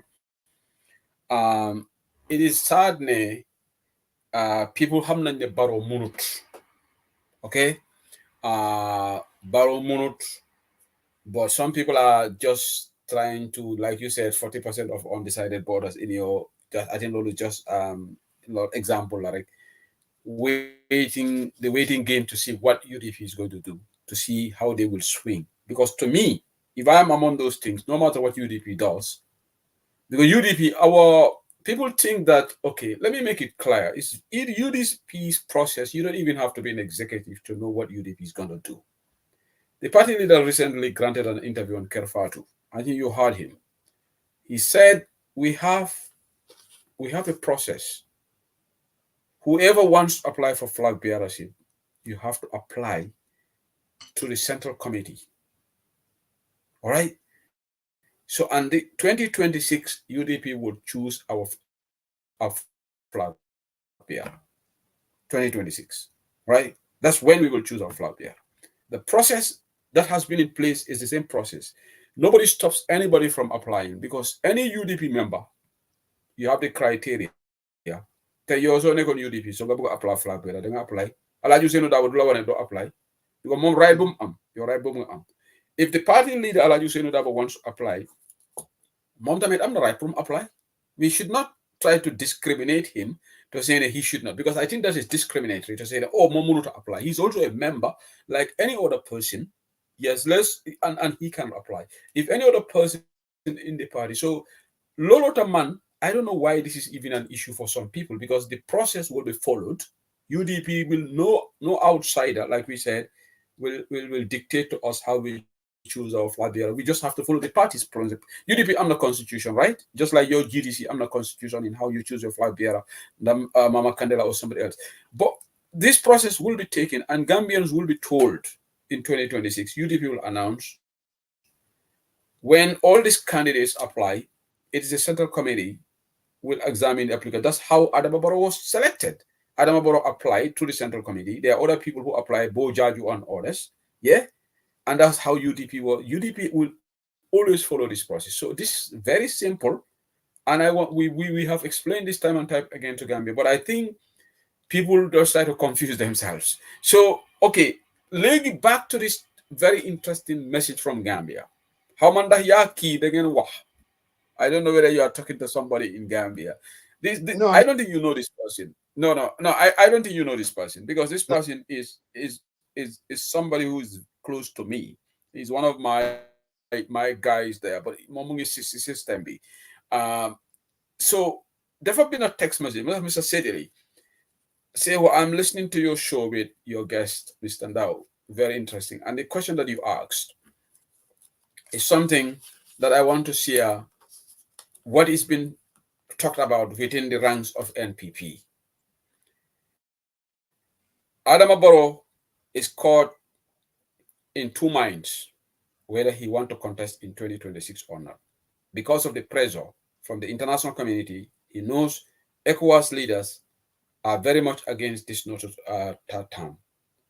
But at the same time, there are some elements in NPP who are telling him, Mr. President, you have a right to contest, because the 1997 Constitution has guaranteed you a right to contest. You should go for it, and Gambians will vote for you. But what is clear, Adama has secretly, according to this person, let me make it clear, man, these are not my words. I'm reading a message. I don't know how true this is. This could all be lies. It could be true. So let nobody take this on me. Man, I'm just reading. I'm just the messenger. Adama has secretly confided in some people that he's waiting to see what UDP is going to do. If UDP selects Alhaji Ousainou Darboe, Adama said he's going to go for presidency. Because if people are pressurizing him that he should not go for third term, Alhaji Ousainou Darboe also has been contesting for many times, and they should also say the same thing to Alhaji Ousainou Darboe not to contest. This is from this person who is giving us the NPV. Guys, listen to me. He said, but if UDP don't select Alhaji Ousainou Darboe, then Adama said he may consider not to contest, because in that case, both of them should go and retire. And this person who sent me this message, this is somehow very similar to what NPP guys are saying. You remember Sekou Mbalo said, when people are saying no to Tatan, they went to the radio saying that there are other politicians who have gone, like Halifa Sallah, they contested many times, like Ousainou Darboe. So why are we not telling those people to retire? Why? You see, so listeners, all what I want you guys to understand is this person is close to the ranks of NPP, and he said this is the mindset of Adama Barrow. But yeah, what has what UDP does got to do with what Barrow do? Because Barrow, Alhaji Ousainou Darboe is not elected president. He's still looking to become president. Okay? So no to third term is not Musuma Dega when they say no to third term for opposition, because key nekato no to third term is normally for people who've been elected, they are serving the position. So luta ala ki munge def papam as wujam like Alhaji Ousainou Darboe su tahawe man dina tahaw su tahawut su tahawut man duma tahaw. Is this something that ki lumbina ni danga fong is in, because I think you said something along that line. Lord Mangla one and that you're talking to somebody in Gambia, because this person just sent me this text message. Mone, this is what Barrow is secretly. I don't know how true it is. I don't know that mom. He's just taking his opinion. But more Mune, this is what Barrow is confided within the ranks of some people. Do you think that this is true? Do you think Barrow didn't hell at any? And why is he so obsessed with what Alhaji Ousainou Darboe does? Because Alhaji Ousainou Darboe yagana di ut president, like a president. Huh? There are two things to that, because H.E. Darboe, mom, of course, the communal 2026 to bolo lokosi. In a sense, ne moneka the party leader and secretary general Democratic Party. Bapare, for Adama Barrow, President Barrow, nyari election sim dem yep. Lim don jai Gambians, and many of them they fall into it. As I mentioned to you earlier, Kuham Lawyer Darboe, ham politicam, gis mo doxale ak nim puntawal Gambia, di nga understand ne, of course, he's nowhere near Adama Barrow. Tay sa su Adama Barrow amé lum am sa tay suma ebone si ligéyam la ak why because nit ñi tamit I'm talking based on the political culture of our people. I told you earlier that politics is numbers and voting is numbers. Adama Barrow 2021 be particularly hamna bu baax ne li tax nit ñi bari vote ko ñooñu tat 40% 30% ma doon wax noonu nga xam ne non partisan ñooñu noonu ñoom dañ fall into that te tam soo gisee ñu fall into that because xamuñ ko xëy na ni ma ko xamee o yow ni nga ko xamee or most of the party members ni ñu ko xamee are politicians wante comme que dañoo ut numbers te dañoo ut place, of course we have to understand how people think and how people work. So for that reason moo tax sànq ma wax la ne la man tey I don't have a problem tey su ma nekkoon Gambia ñu def coalition ñu jiital Honorable Ousainou Darboe ma ñëw vote ko. You understand? I don't have a problem with that because tuuti xam naa ne experience bi ak intelligence bi ak knowledge bi mu ngi fa. But that political base of 40%, 40% of the UDP in the Gambia, rek mënut a win law a president from the UDP, so it has to be a coalition, as we all know. And that coalition boobu noonu su ñëwee those people non-partisan ñooñu ñoom ñoo ko decide ñoom ñoo nekk si seen xol yi ne ok ñun day bañu UDP léegi every time nga dégg ku ne man day West Coast laa dëkka man day laaj bokkuma UDP de waaye dinaa votal Yankuba Darboe wala nga dégg ku ne ak KMC mu ne la man day bokkuma UDP de waaye dinaa votal Talib Bensouda so yoo dégg ku nekk Banjul xam nga this kind of things du nekkuma UDP waaye nii So those people ñooñu nga dee gën a dégg because ñi nga xam ne ñoom they are already part of the UDP. They've been under the UDP base depuis 96 ba léegi ñooñu they always be in a very small amount rek ñoo fa génn to the place and so most of them will come back. So anyway, before 2026, I can see that happening. So and as we have some coming back. But loolu noonu mooy dafa nekk loo xam ne si culture bi la ak si mindset of the people ba tax na moo tax sax nga ma ne la dafa dépend si ban stratégie la UDP di use because tam xam nañ ne su fekkee ne honorable Ousainou Darboe moom la moo fa taxaw den Barrow brief na ne moom su demee dina ko win. Ok te dina ko win boobu noonu mu ngi ko base na dina dem si third term te third term boobu legally yes daf ko am section 63 of the constitution daf ko allow pour mu dem as much as he likes. Lulu changeable. So kenn du ko mën a stop on that. Kenn du ko mën a wax ne ko legally mun loo taxaw waaye nag den li nga xam ne moo ko daaneel that time mooy ne su fekkee ne nag ne UDP am nañ somebody else example and I'm not saying this to make a suggestion. I'm just saying comme man lu ma observe because 5% of the people in the Gambia, you have a certain level of education. We just having an open discussion because this is the role of the media. We are on a UDP platform, but we're just having an open discussion on national issues. Yeah. So based on that, why are those people saying that? Because ñoom tamit ñu ngi feel okay ñu sonna nañ ci Barrow trop man ñu bari dañ ma ko dee wax sonna nañ ci Barrow trop ay waaye fi mu nekk nii ñan lañ fi yaakaar UDP waaye UDP nag dafa des pour ñu gis naka lan la ñoo showee seen leadership because ñoom ñu nekk president in waiting government in waiting even su nekkee coalition sax ñoom ñu nekk di majority of the coalition. We learn from the mistakes of the past and we rectify everything that we did wrong from the past. So defee ñu xam naa ne I have no doubt with the level of knowledge and experience and interest that the people that believe in the UDP have will take Gambian forward. Man loolu almost ben doubt. Why not? Man, I'm just one and maybe I'm among that 5% people. So I have no influence over that. So loolu tax ma ne la sànq rek ne comme li waa ji wax rek man I totally concur with him. Okay, fair enough. Senior National President of UDP has spoken. Ajaratu Yamuda Gayabo, National President of UDP, said, I'm going to nominate Alaji Ousainou Darboe. Nduti Wara Adama Barrow is afraid of Darboe. So this is National President of UDP. Mange wa helatam si discuss. This is the beauty of democracy. Whatever, I will ask you to make your final word on the show.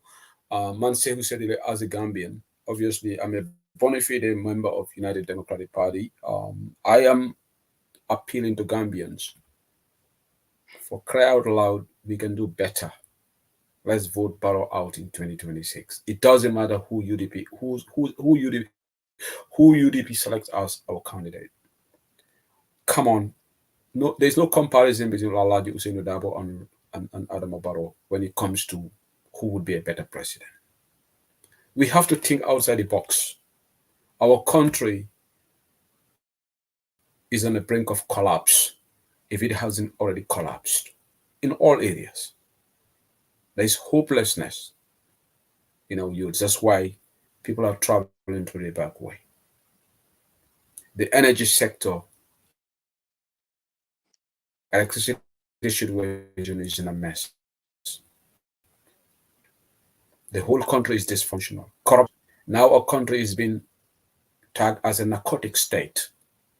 We had 3.8 metric tons of cocaine dulu. Ken hamut fanlaneka. Ken hamut kamoy bantakita. Civil servants ñu ngi def lu leen ne. Adama is gradually turning into a dictator. Adama right now, am the audacity dulu. Yene court suñ firee nit jox la bail moom dafa introduce IGPM bi pour ñu dem re-arrest la. Adama has started speaking in the same tone as Yaya Jammeh, only God can remove me from power. Adama has started saying, Dekabi, my country. All the ugly past he's reminding us of. What would it take Gambians to realize Adama is the worst leader right now among all presidents?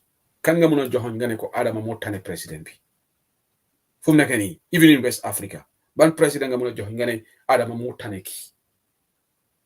This is the president that we give $10 million to go and meet with the people pour mu waxtaan mu xool déglu leen seen problème bi affaire wér-gu-yaram affaire mbéy bi affaire education jàng bi waaye instead he spends good chunk of his time di gaaruwaale di wax yoo xam ne kenn xamul bopp bi ak gin bi. This is the president right now started threatening civil servants dudu mu ne léegi suñ demee si office ku ne man bokkuma fenn kon dinañ xam ne yow yu and in fact bu mu waxee loolu Minister of Public Office Baboucarr Mboy started trying to defar ko why already Adama Yahanafi because Kogu was trying to be clever. One of the people that they are dismissing are the people who are not working. At least Adama Moko gana honest.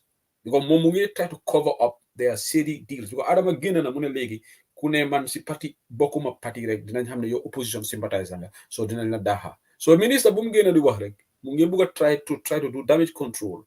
But he ended up saying something lol xamne du dega. Mune legi they have started firing people ñoo xamne they are incompetent. Te lolu nekkul dega. So lu may ñaan Gambians yi bu leen xool lu UDP def. It doesn't matter who our candidate is going to be. Our process is not going to be influenced by outsiders.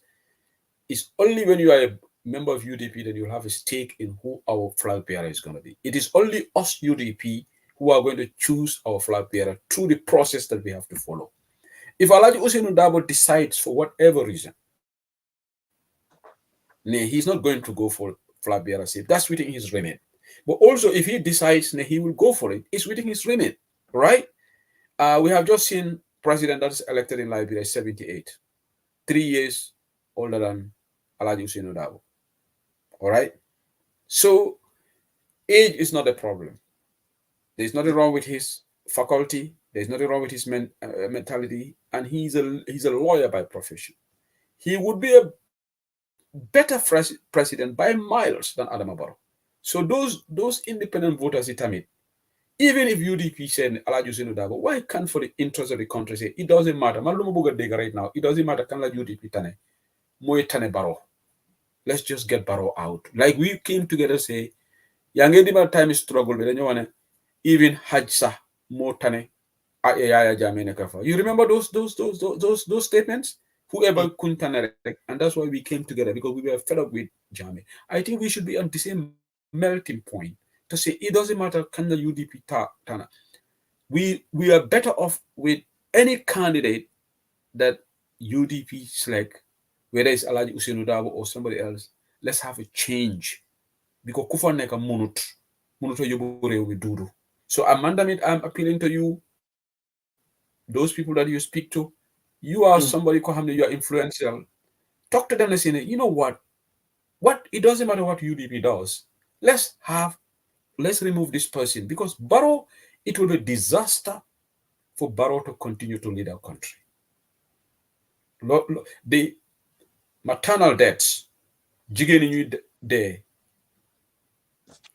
bari. The infant mortality rate on the rise. The hospitals, nyata hale nyo de under Adama Barrow, AKI rek 80 something.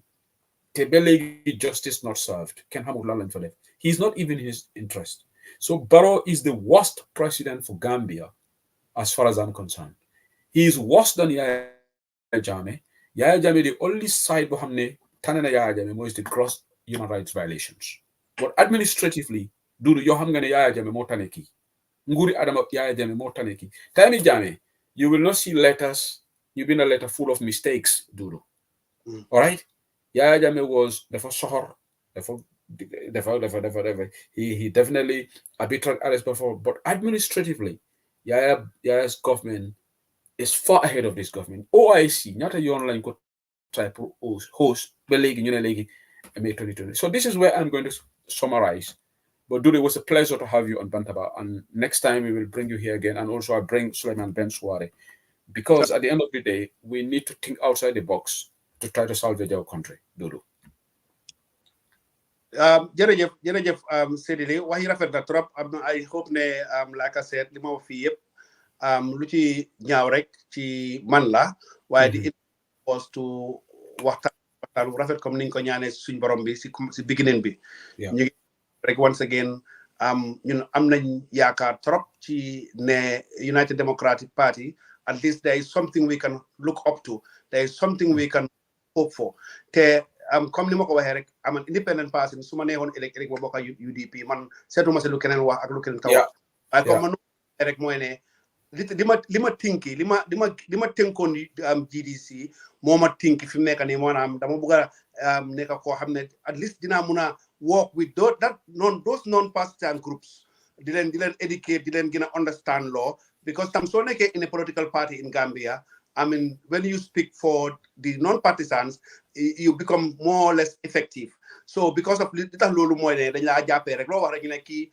partem la ko yóbbu wala kii partem laa taxawal so loolu tax man ma jël position bi ma jël nii waaye it's good to have some people independent waaw Gambia bi exactly tam soo gisee tam ma taxaw tey ne effectiveness ak li of the political party bi UDP am te démocratie mënuñ koo wax te bokkuñ effective political party because suñ ko su amul démocratie effective political party rek dafa nekk nekk one party state wala mu nekk mu mel ni moto boo xam ne amul sa machine so for that reason moo tax ñuy wax ne kon tey suñ fa amee ñu demee ni ñoom United Democratic Party ak yeneen parti yi nekk foofu even including GDC doy ak even yeneen parti yi nga xam ne benn jabara doom lañ am rek sax muy ñoom yeneen yi xaw ma naka lañ tuddaa xaw ma GPDP lañ ko xaw ma GPMC waaye yooyu noonu yëpp soo leen xoolee you know at the end of the day li ma dee wax rek mooy ne political parties yi mun nañoo bari ñu fa am 19 registered parties but you can see ne xëy na benn 3 or 4 ñoo fa effective so ñoo am leadership ñoo nekk di dox so loolu nag dafa war a loolu la ñoo fexe pour mu continuer ba pare voters yooyu noonu ñu understand loolu ba pare suñu waxtaanee ñu ni neen ñu d'accord nagutoo den ànd si li nga xam ne mooy liggéey bi bokk a gis-gis bokk a yéene su ko defee ñu mun a génne suxali Gambie ci li nga xam ne mu ngi ci nekka so in the case of nag wera UDP dañoo taxaw ko ne de Ousainou Darboe ak not loolu ñoom ñu bàyyi ko ñoom UDP den suñu ko taxaw ci suma reason bu tax mënu ñëw vote because we don't want to be living in the past there has some mistakes been made waaye ku nekk make na mistakes te comme ma saatini waxtaan bi rek su fekkee ne président Barrow tey mun naa toog ba ànda ak APRC Fabakary Tombong Jatta ñoo xam ne ku nekk gis nañ fu mu jaar ak ñoom ba Sidi Ndiaye si boppam moo doon bañ pour ñu suyaa ko indi Gambia kooku dem tey ku nekk of the house indi Gambia kon gisuma lu tax mënuñoo forgive and forget ñu forge ahead make sure ne we learn from the past and make sure that we design a very clear future. So UDP in here, Honorable Ousainou Darboe, who is very, very meritable for the position to lead the Gambia. Like I said, we cannot keep on saying that then mer mo fi waxon Moses wala mo fi waxon Musa wala mo fi waxon ne ku ko yobu court yoy nonu yep politique la rek at the end of the day man that position da lo lay wax ku nekk joom na fi ku nekk def na fi lo xamne waru exactly what is important moy what we are vying for what we are going for so ma ngi wax those non partisan voters ñi nga xam ñu ngi nekk suma position ñu gain from that box comme ni ko waxee rek ñu start to think ahead the think for the bigger picture su ko defee ñu mun a ñëw together by 2026 even su fekkee ne président Adama Barrow dafa taxaw sax ñu won ko ne ko ñun gisaluñ président ñun dañoo vote based on performance te suñ fa defoon Ousainou Darboe for 5 years sax deful li nga xam ne loolu la war a def ñun suñ boppa ñu will go and vote him out and vote somebody else in so loolu la ñu war a nekkee right now in Gambia di vote on performance ñi nga xam ne tey ñun taxawal nañ leen si mayoral election bi yëpp ñu def seen i liggéey delluwaat seen i place yi ñooñu ñëpp ak ñi nga xam ne dañ ñëw ees ñëpp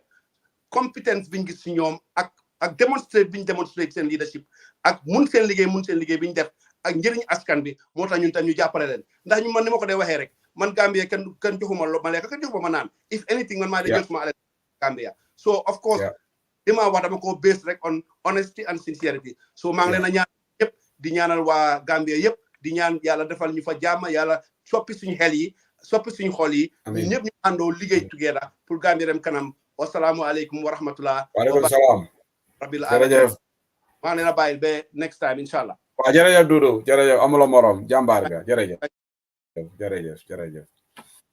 jërëjëf mbokk yi kooku mooy Dudu Ndaw tey mooy suma gan bu mag nekk UDP Line Bantaba dinañ fas yéene di indi ay gan yi fii nag some of them will be UDPians some of them will be non-UDPians waxtaan bi am na solo lool di ko gërëm bu baax a baax ba pare di gërëmaale Bura Diba tamit moo xam ne indi na xelaat bu baax bi you know pour di invite some of these people here on the platform tamit ku sawar la si affaire Gambia mbaade ngol maten dula bake pour mbaade ñoomi ngol mel ma surwa ka mo bake wol mbote tale do diamo be kata no surwa ka wala ñoomi ngol fani nga translate o ñinali but mina program o kum fala jande kal tento kal joyi next time maybe mbe atala nga Suleiman Ben Suare fana samano fane nang kaja bantaba.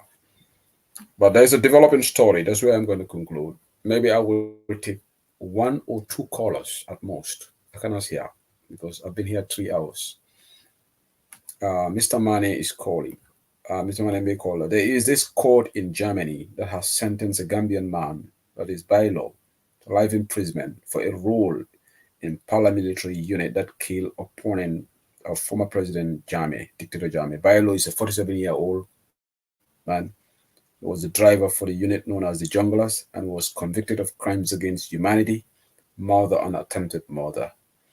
Among the crimes he was linked to was the killing of the newspaper editor, the late Data Hedra, in his car in 2004. The unit was widely seen as a death squad targeting opponents of Mr. Jammeh. There's a German court. So I don't remember Germany.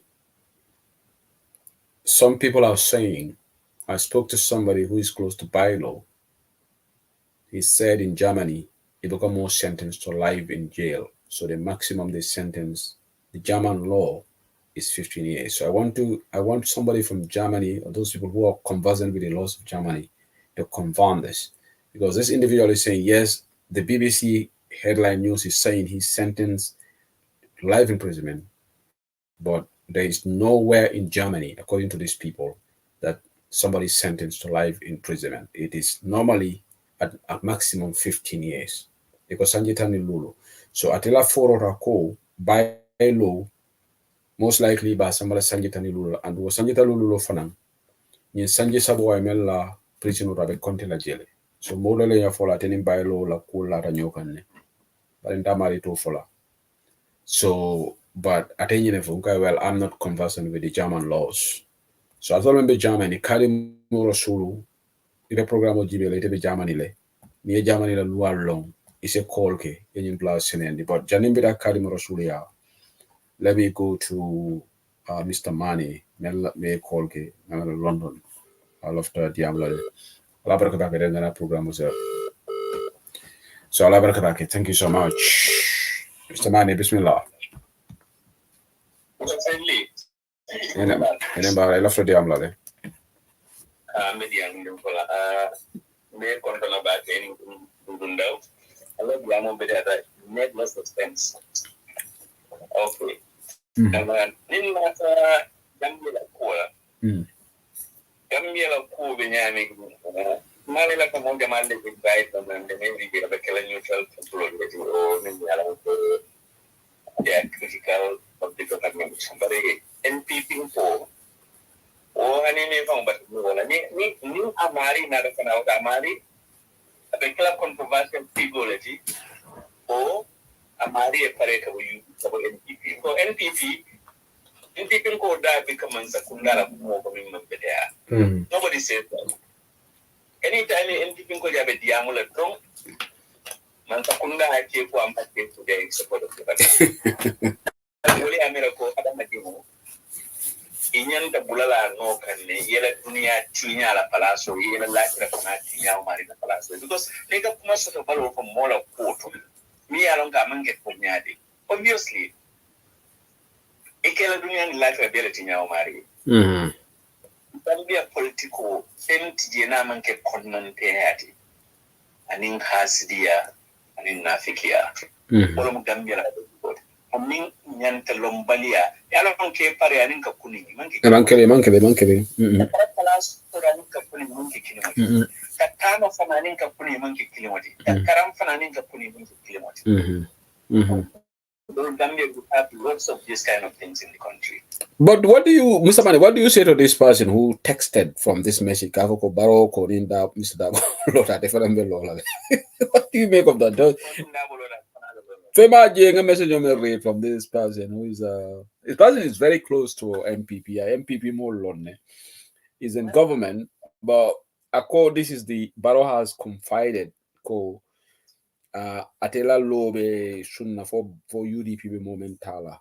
Ni farmer lonely and no. You think Barrow would say such a thing? Barrow is capable of saying anything.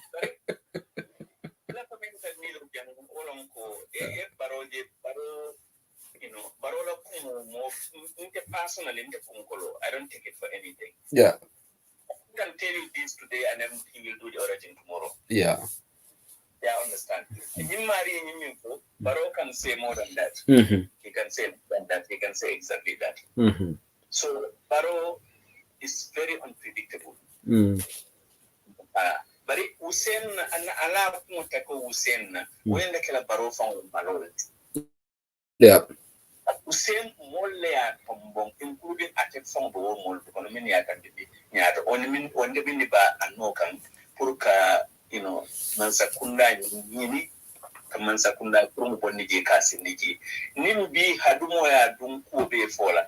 Barokan Pulling be having say that they can name man being Saya Manna, the Tadasirim Bellamuela Barovin Molfola. But Nimbota water quickly. Gambia is a very funny country. Young Gambia is a unique breed of people. Ntolu kamira nyame ibika halong. Adama Katlin Gambia Dimula. For Gambia Dimul Mansondo Mosono Kemiraba. Adama has no agenda to sell to the Gambians with regards to development of the country. He has it. Now, Lord, he has nothing to say. Minata Kum Kondronga Kawalefo. But it couldn't make a travel from me along Akakebankola Nafality. Not at any one point of time, but over Kumo Flamemu Bankola Nafari, and he means it. I will implement what is going through. It has never happened. So Gambian Polenda Punkele Famala, Yajibeko, Yimna Balu Falling, and Tolaka Falling. Ntolnam Jola Mindo Kulan Tolaka Falling. Yimbe Balukan Ala Adimul Balukan, Abadimul Baluka, Ntolbe Torari. You know, Kuran de Tejaran Gambia Lotano. I got one message from one lady in Gambia. Abaring Kate. Inni mani ni aje senili billahi ni aje ni bike nyaji mutano ada sal ada kundi ima jarano latan ko ita jarano ndesam muso ni ko domoro ko moju problem mo sai ni domoro mo problem mo o mariba abara mo jarano nya no ta jarano ada Gambia dingol konte be nyami min ya especially na de sirinyo dale be woje. Yeah, if someone put in that position, how would they feel? And they have to empathize the lady.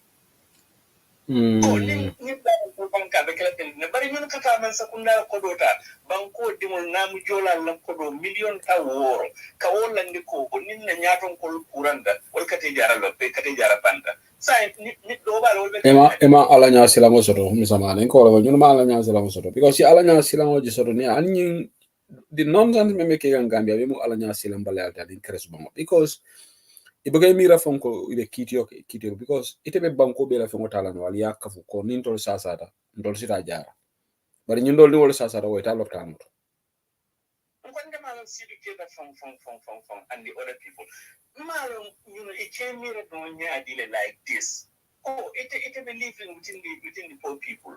But more people landi. Wala banda. Imam Balafa no say no jote. You didn't syndicate a chaos? You didn't syndicate. Syndicate is only after his personal development at minister. That's all he cares. He doesn't care about African Gambian whether they are because imagine I'm for debate bunguto. Yeah, ikako atete barola ni adama lafta tamala ni president lafta tamala ate minister be monen no lawot Yalonte, nga sidi ke dala karamo, every day nga question ne. Karam, moment karanta, obuka nyim diam si falke. Because even Brimek King FM lamoyla, look at the Brahma Jaran lamo, of my man for wall, it lamo audio ko, Moma for the president la tamu stop la, but job the budget, common sense. Sidi ke ala horizon is very narrow. Akimira nyame. Yeah. Akadiam like very childishly. Okay? Because Moma yalan ko minister ti diamo dul bi jamon nyane bolo dakon. Who is saying that it is a barrow stop? Because I learn common sense. It minister man, in president of the Tamala, you might have stop lama. Lua le kwa nyent Tamala is the amount you can allocate. That is the subject of discussion for cry out loud. Some of these idiotic statements, you can't expect from Komorea Kaka University education. Certainly, Mr. Mani, you come out with such statements, utterances.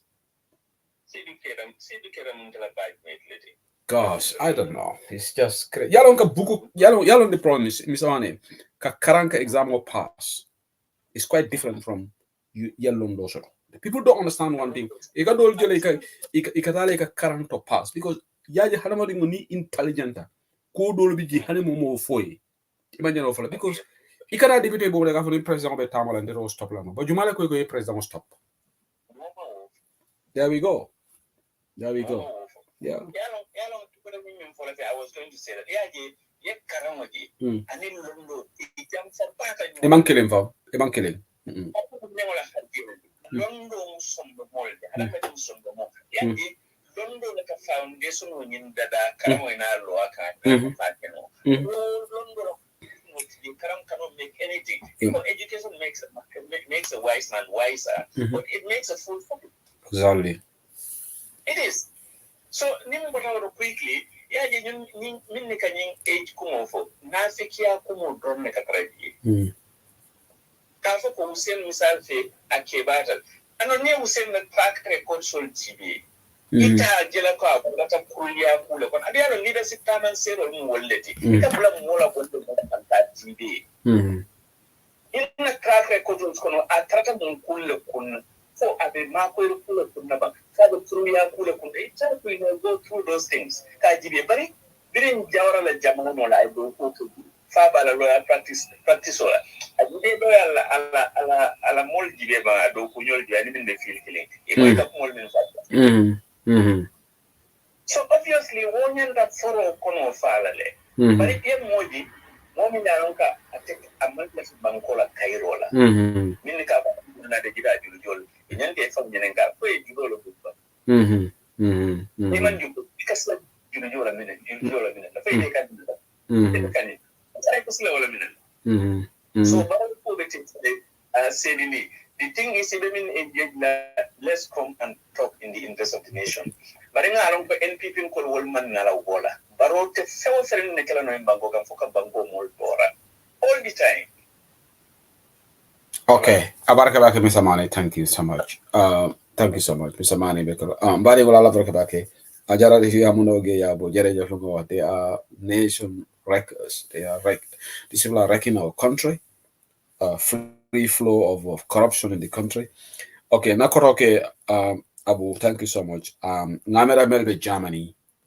Nadia Mustafa Sanaja Sembento is 15 years, but I think you guys are contextually confusing this. Melbe, Germany, I have now been sent the law on life sentence in Germany. You have to go to the document here. Let me read it. I think you guys need to understand. It is saying that a person sentenced to life imprisonment may normally apply for parole after serving 15 years. So that is different from a tantamount of 15 years. As well as Germany, you are contextually misinterpreting this. Okay? I'm very happy that in document Kenya. Well, the documents are very, very important to read because Germany maximum is 15 years. This is not saying maximum is 15 years. It's saying a person sentenced to life imprisonment may normally, as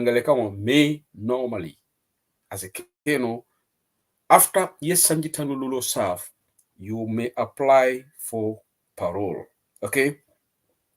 If the parole court rejects the application, I told them Germany, I'll law from understand. Alba understand. So this is just thank you so much, Kotoke. If the parole court rejects the application, the inmate may reapply after the court determined blocking period not longer than 2 years. So it is not necessarily covered 15 years later. So this is very clear. So alikari kaito lu karang ale document long atole sanjita no lulo moile dorong alko Germany near 15 years. That's not the case. So it depends on the court. Loi nyanto mendila near sanjita no lulo sa isita no le puya gibe puyela aidanji you have parole or parole court ni will never determine the application of this reject no le this document is saying if the parole court rejects the application, the inmate may reapply after a court-determined blocking period not longer than 2 years. After near reject, is it only apply kotenke? Okay, ning court ning blocking period or blocking period again block man amanyan. So it is not necessarily true. For near more sentence in life with tantamount to 15 years. Yala walatina. Because more German call from Germany, you for the don't only by law. Your connection also. So you could be an you go Germany near more sentence is 15 years. It's not 15 years. It can be 15 years, but it can be more. So this is what this document is saying. So this is an official document. Life imprisonment in Germany about interpretum, and I'm reading it in English. Let me read for clarity. It is saying that a person sentenced to life imprisonment may normally apply for parole after having served 15 years. In Anglican, may is a possibility. It's not saying shall, it's not saying will, it's not saying would, it's saying may. So, alala lualu koros ali understand kendeke. Janal vital about wrong information on the mola. There are a lot of people in Germany having this misconception because I think I spoke to a couple of people there today, this afternoon. Many alonko they are close to by law. You could know by law is life into the jam. You could do for me Germany, my life sentence.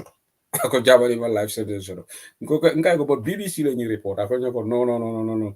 Years is 15 years. But this is not 15 years. This is saying after 15 years or so, the law gives you right to apply for parole. And that is the court will have to decide that. This is simple English, it is clear, and now thank you. I have got this document. So now I don't need anybody from Germany to clarify this to me again because I have understood it now written in plain English. So Kadimu Rasul maybe Germany. Namara fane call kelembate leta la telekala la skolati. The Nana program on you. Kodoke Abaraka, thank you for sending me this document. Alaska Libenadi, Bamba Serimas. Bamba Karim Rasul Benyadi. I made a funny Allah Jaman Lual understand them. Yeah. Now, the Varian come to Kidanga Mandura. So, you're one in London, but put on that they look at Cascade, Monkey Janjun. Okay. Yo, Varian for comme ka doman di nyamba jaman muna ya bankula je loi ila loi bu ko man life prison so abe mo mamra be bunya banku kan do malo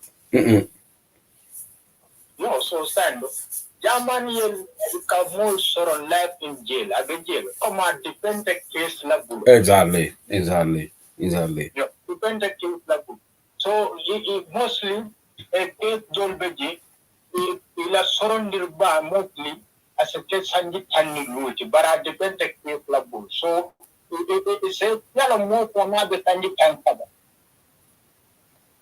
wa be sanji tannan so ni a sort of example sanji tannan or sanji tansam so it's meaning for ya sentence la life in jail. Yeah, don't have a message Kenyan, but that's in German. I can't read that. I don't understand a word. My German is so poor. Don't let document Kenyan. I got life in German is 15 years, but the document is all in German. Did I read it? But maybe I'll give it to somebody to translate it for me. But I have no clue in German.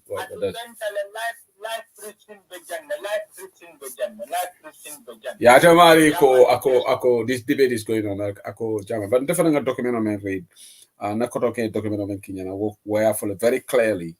Ako follow very explicitly. Ako life imprisonment is ako a a person sentenced to life in prison may normally apply for parole after serving 15 years. This is very clear. That's what I'm reading. But anyway, Karim, go ahead.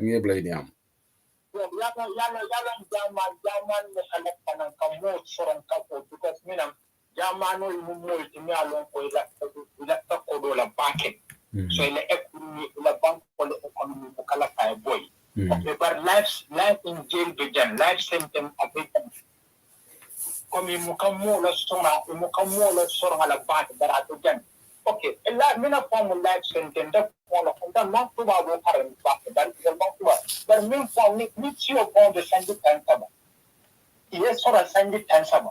It meaning for life in jail because the Sangita war of being called balloon on a down battle to the Arab already. But it's your the Sangitan.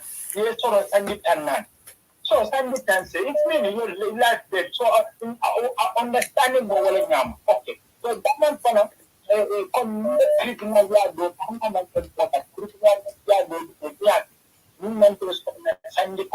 Sangitan. So, but ni are photo doing it. Trato and dealers started and communicate with the tax lalo. So, we photo job with those foreign related and but maybe murder case. I mean, murder case. I mean, was dependent. Last sentence began another block. Okay, dole academy dole fanam be ngama defanam a state of Germany le ba ngama sa abendal tejan afanang lafta diam ni kola mi te pare be diam la but lamin konte be tonye kam platform auto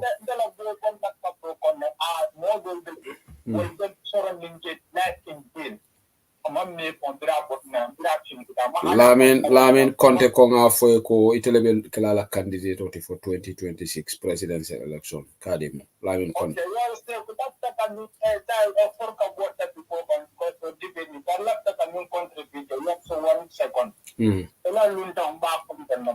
ala analysis be tiada hatlima ba khalata mi bahna borom bala khalbiyat na trop way me nak lu wax yeb d'accord nak mom way si ñetti kaddu rek la d'accordul mom wa ñu comme wax ne comme Sénégal majority wolof la non Sénégal majority du wolof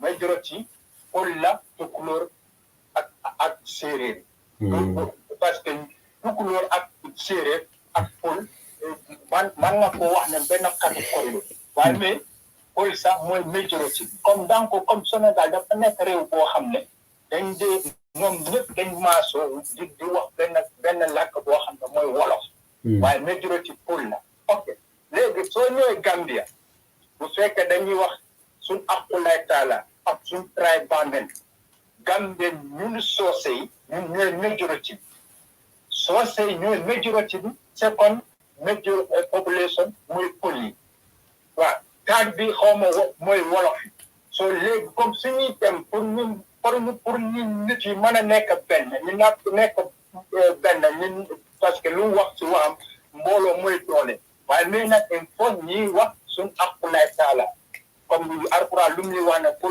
kullil xaq wala kaana muran parce que moom independent na moom at least moom mosoo naa nekk si political party fu mu doon support mooy doy. non dañ ko doy GDC la nekkoon GDC. waaw GDC ok man mosuma support benn candidate Gambia xam nga kan moo nekkoon sama président mooy saa ba léegi dama ko dee continuer di ko wax saa di ko saluté mooy saa Dawda Kairaba Jawara parce que moo United Gambia. xoolul pël xoolul wolof xoolul joola xoolul soose te moom soose la te ba léegi moom laa dee wax sama président saa yal na ko yàlla xaral jannatul firdaws Jawara soo xam nga. Baraka Karim, I gotta stop you now, Karim. I gotta stop you. non dama war a fiyaat ci man nag dama war a bàyyi moo wax na parce que lu ma bëgg a wax dafa am solo trop. No, Karim, mejan 3 hours 38 minutes. Yalo mo Karim mo do mem fo nyako. Ako ni mol me men diam la 2 minutes. Karim ko diam la 10 minutes. Waaw man lool interest man yàlla moo ma okay, ila point bank Karim, ila point bank. Okay, so come okay, because you see, Mm. one no more waji kubala, boy kubala, man ko ñaan gudd fan ak wér gi yaram. Waaye ne ñun you si Gambie tam ay problème lañ.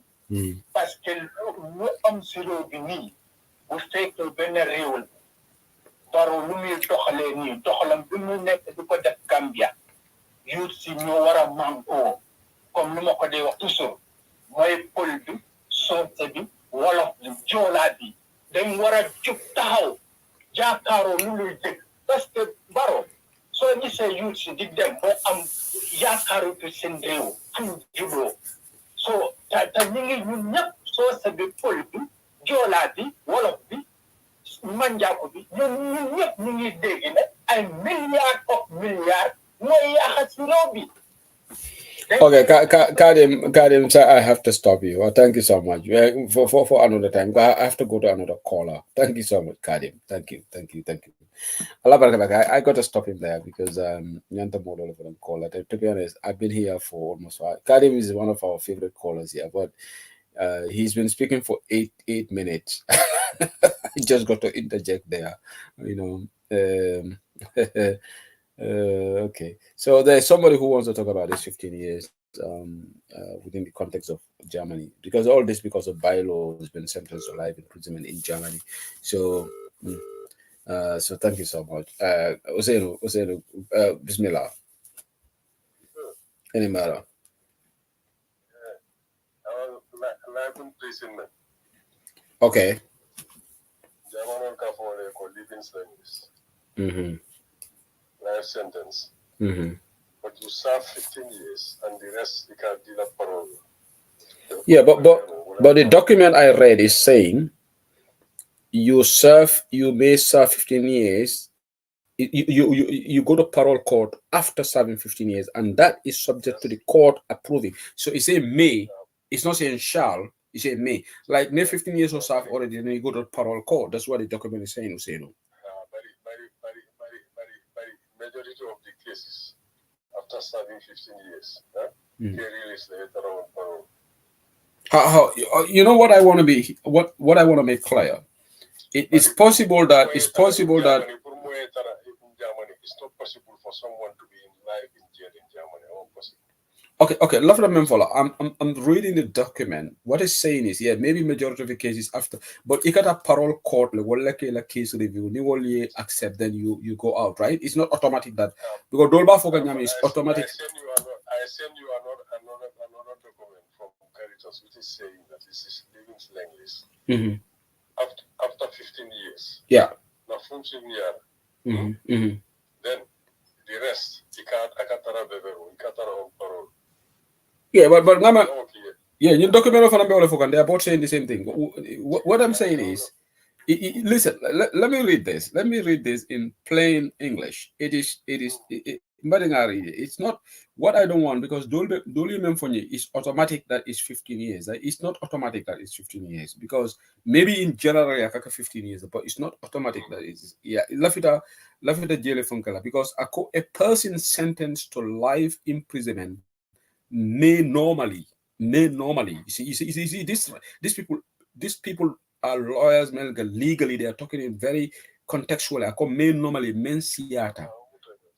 May apply, may go for parole after 15 years. So what Malawi Moli meant for comment, it is a rule that near sentence life, then you only serve 15 years. That's the wrong interpretation. Comment normally men siata, you can have 15 years, then after you apply for parole.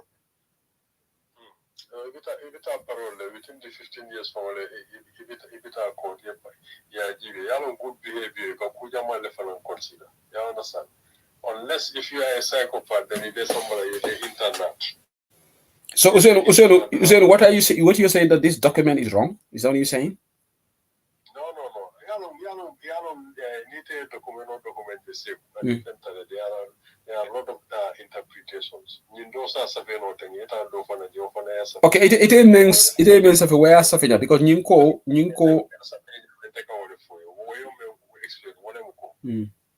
life imprisonment in that land is 15 years. Okay.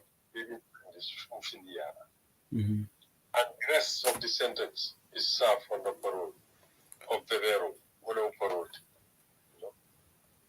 no wala kiyete but y'all me confusion na me ite be men foka ni men foka they are the same.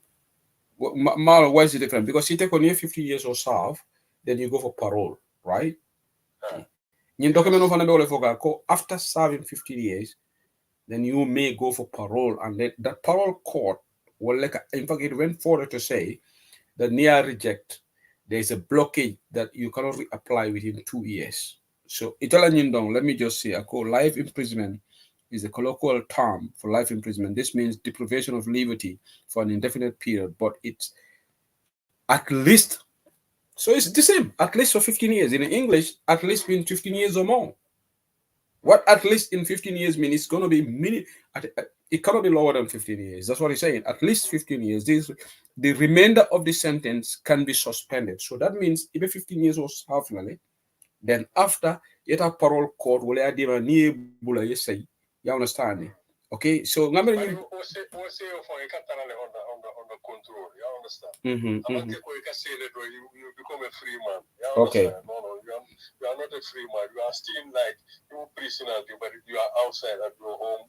You want to know it out of cola. Okay, Useno, as far as it experience now, so in the case of bylaw, Neala sentence was served, does he have any chance to stay in Germany? So it extradite, it deport la Gambia after serving his sentence. No, it's a deport Baliano Gambia because of allocations in Kenya and in Gambia. You understand? A crime will commit Gambia. You understand? Maybe not at a Gambia for them. You understand? You know, your more men no far or la families on infant call. So if you will be considered as a junior Germany. So it's actually Germany. So does he? But I also don't know where he can even regularize his stay in Germany. Regularize, just like Nimparo or freedom model video at a show sort of. Even handling Yabula for bylaw German passport and data apply for the rest of this. The passport on you at all sort of, yeah. There are some guys at the data sort of. Okay. Thank you, Zeno, for clearing this. But from what I can see, it's all the same. It's just because they bring in You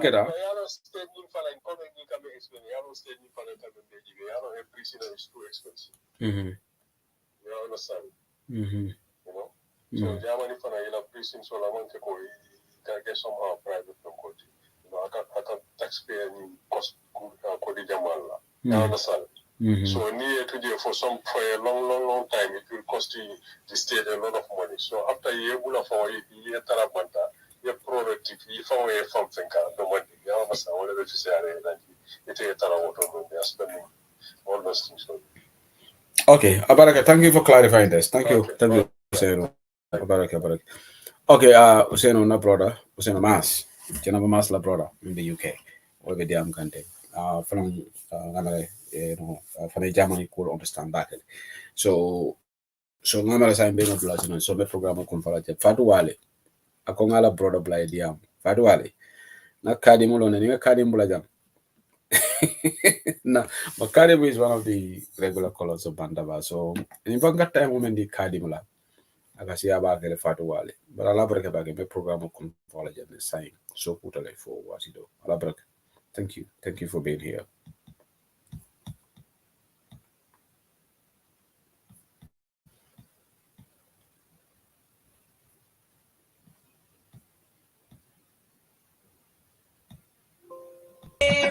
Munaninte bota maili tu ite beden kili jumale lala ni useni fata dami nte juguna nyanta fala jele Mandela do kuoke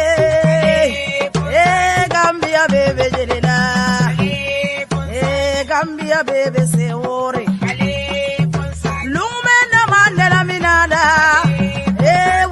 be pipeline birinda ko sanka julo jita akonde nganta tube wolumolu bere kampata bari wolya mamari ngolo woli ba mamari ngolo ala be nyinkela manso be nyinkela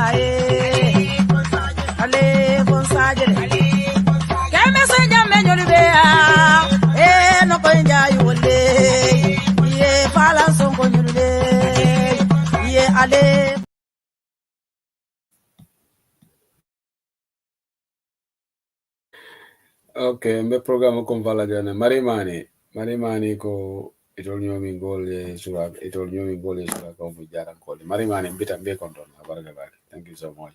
Thank you. Allah baraka baki so foni benta jawati do. Good night. Allah baraka. Thank you.